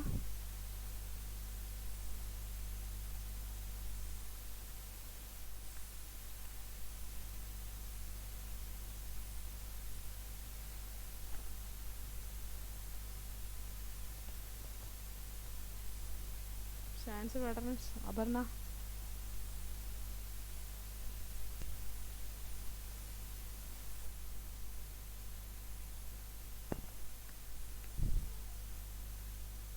அகமத்.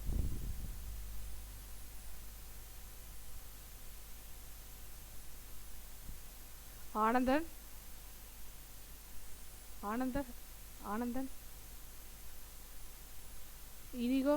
இனிகோ. இனிகோ. இனிகோ கிளாஸ்க்கு வரலையா உள்ள?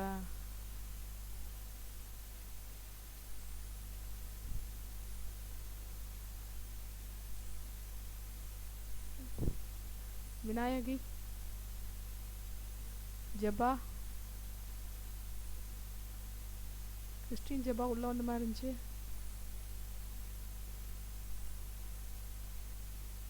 கொஞ்சம் உங்கள் நேம் டிஸ்பிளே ஆகுதுலப்பா, அது வந்து எப்படி பண்ணணும்னா, ஒரு 4 டிஜிட் வந்து உங்கள் register number, last 4 digit register நம்பரும், அப்புறம் உங்கள் நேம் வந்து ஃபஸ்ட் லெட்டர் வந்து கேப்ஸில் ஸ்டார்ட் பண்ணி எண்ட் ஆகிறது வந்து இனிஷியல் வந்து கேப்ஸில் இருக்க மாதிரி, அப்படி டிஸ்பிளே வர மாதிரி பண்ணிடுங்க நீங்கள். எப்படி நீங்கள் வந்து கூகுள் அந்த ஜிமெயிலில் வந்து செட்டிங்ஸ் வச்சுருக்கீங்களோ அந்த மாதிரி தான் உங்கள் நேம் டிஸ்பிளே ஆகும். நீங்கள் அப்படி செட் பண்ணிங்கன்னா தான் உங்களுக்கு வந்து அட்டரன்ஸ் போடும்போதும் சரி, மற்ற இதுக்காக வந்து ஐடென்டிஃபை பண்ணுறது ஈஸியாக இருக்கும். இல்லை ஸ்டாஃப் வந்து ஒவ்வொருத்தரையும் பேரை பார்த்து கண்டுபிடிச்சி போகிறது கஷ்டமாயிடும்.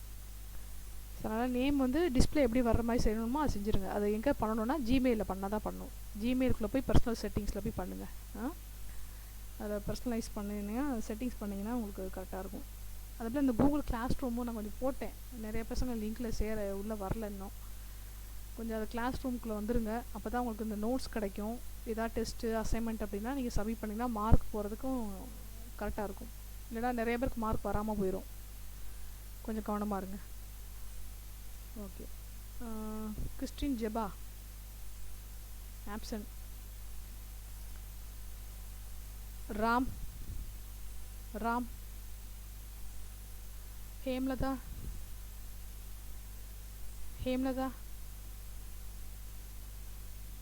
ஆப்சண்டாப்பா?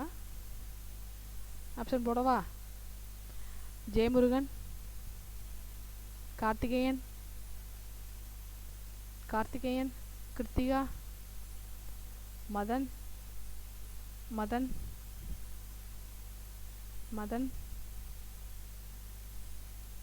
உள்ள இருக்கீங்களா?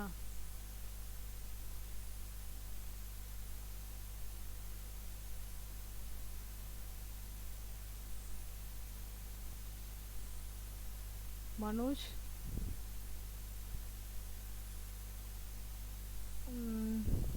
லக்ஷ்மி.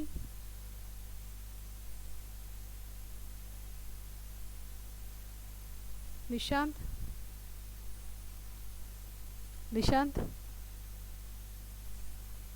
தம்பி போன 2 கிளாஸ் வரலப்பா, நான் கிளாஸ் எடுத்திருக்கேன், நீங்கள் அட்டெண்டன்ஸ் ஆப்சன்ட் போட்டிருக்கேன். கொஞ்சம் கிளாஸ் வாங்க, ரெகுலராக வாங்க.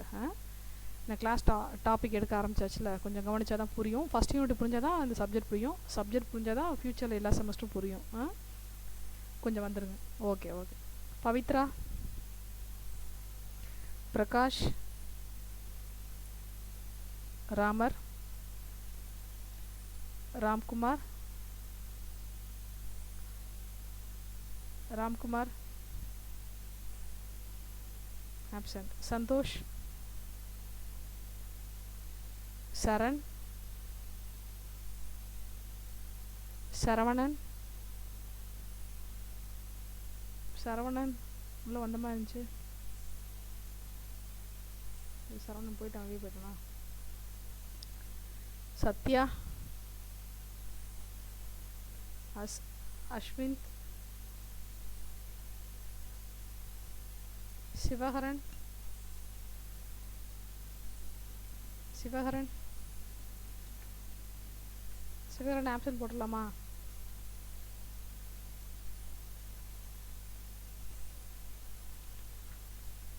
சிவசக்தி, ஸ்வேதா, தேன்மொழி, தேன்மொழி, உமயரூபகன், விஜய், விஸ்வேஸ்வரன், விஸ்வேஸ்வரன். சரி, இப்போ இந்த கிளாஸ் கொஞ்சம் இது ஸ்பீடாக போகிற மாதிரி ஃபீல் பண்ணிங்கன்னா சொல்லுங்கப்பா. நான் கொஞ்சம் ஸ்லோவாக போகிறேன். இந்த ஸ்பீடு ஓகே தானா?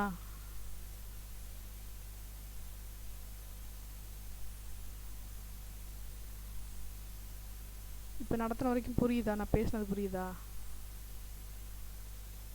டிஃபிகல்ட்டி இருந்தால் சொல்லுங்கள், நான் அதுக்கேற்ற மாதிரி நான் சேஞ்ச் பண்ணிக்கிறேன். ஏன்னா இது ஃபஸ்ட்டு கிளாஸு, ஃபஸ்ட் டைம். நான் நீங்கள் என்னை பார்த்தது கிடையாது. நான் எப்படி கிளாஸ் எடுப்பேன்னு உங்கள் சீனியர்ஸ்க்கு தெரியும். நான் உங்களுக்கு வந்து நீங்கள் இப்போ தான் ஃபீல் பண்ண ஆரம்பிக்கிறீங்க. அது கொஞ்சம் உங்களுக்கும் எனக்கும் எப்படி மேட்சிங் இருக்குன்னு தெரியாதுல்ல. ஸோ நீங்கள் எதாவது சொன்னால் தான் எனக்கு வந்து அதுக்கேற்ற மாதிரி நான் ஃபாலோ பண்ணிக்க முடியும். நீங்கள் இதை சொன்னால் தான் எனக்கு தெரியும். இதை சொல்லலைன்னா தெரியாது எனக்கு. நான் பாட்டுக்கு என் ஸ்பீடில் தான் போவேன். ஏதாவது இப்படி நடத்துங்க மேம், கொஞ்சம் ஸ்பீடாக இருக்குது. நான் தமிழில் தான் நடத்துகிறேன். நான் ரொம்பலாம் ஒன்றும் புரியாமல் நடத்தலை. அதில் எது ஸ்பீடாக பேசுகிற மாதிரி இருக்குன்னா ஸ்லோவாக கொஞ்சம் பேச ஆரம்பிக்கிறேன். ஓகே தானா? நிஷாந்த் ஓகே தானா? சத்யபிரகாஷ் ஓகேவா? கார்த்திகேயன், சத்யபிரகாஷ் படம் பார்த்துட்ருக்கியா? ஏதோ சவுண்டு கேட்குது பின்னாடி. சரிங்க பசங்களா, இது வந்து யாருக்காகவும் படிக்க வேண்டாம், உங்களுக்காக படிங்க சப்ஜெக்டை. இந்த சப்ஜெக்டில் எல்லா சப்ஜெக்ட்டுமே சொல்கிறேன். இந்த செமஸ்டர் கொஞ்சம் நல்லா சின்சியராக படிச்சிட்டிங்கன்னா நீங்கள் பின்னாடி எல்லா செமஸ்டரும் நீங்கள் மேனேஜ் பண்ணிக்கலாம். இதை கொஞ்சம் லெத்தாஜிக்கலாக எடுத்துட்டிங்கன்னா கொஞ்சம் பின்னாடி எல்லாமே கஷ்டமாயிரும். கொஞ்சம் சின்சியராக படிங்க, கிளாஸ்க்கு எல்லாம் வாங்க. நான் முடிஞ்ச வரைக்கும் போர்ஷன்ஸ் வந்து நான் என்னால் முடிஞ்ச வரைக்கும் ஸ்பீடாக எடுத்து முடிச்சு கொடுத்துட்றேன். எப்பப்பெல்லாம் கொஞ்சம் ஃப்ரீ டைம் இருக்கோ அப்போ நான் ஏதாவது லிங்க் கொடுத்தேன்னா கொஞ்சம் உள்ளே வாங்க, கொஞ்சம் கோஆப்ரேட் பண்ணுங்கள். ஏன்னா டைம் டேபிள் வந்து எனக்கு கொஞ்சம் கம்மியாக தான் இருக்குது. வாஸ்ட்டு சிலபஸ்ஸு, பட் எனக்கு வந்து டைம் கம்மியாக தான் இருக்குது. ஸோ கொஞ்சம் கோஆப்ரேட் பண்ணுங்கள். நான் இப்போ கிளாஸ் எடுத்தோம்ல, இதை ரெக்கார்ட் பண்ணியிருக்கேன். நான் அப்படியே கூகுள் கிளாஸ் ரூமில் உங்களுக்கு போட்டு விட்றேன்.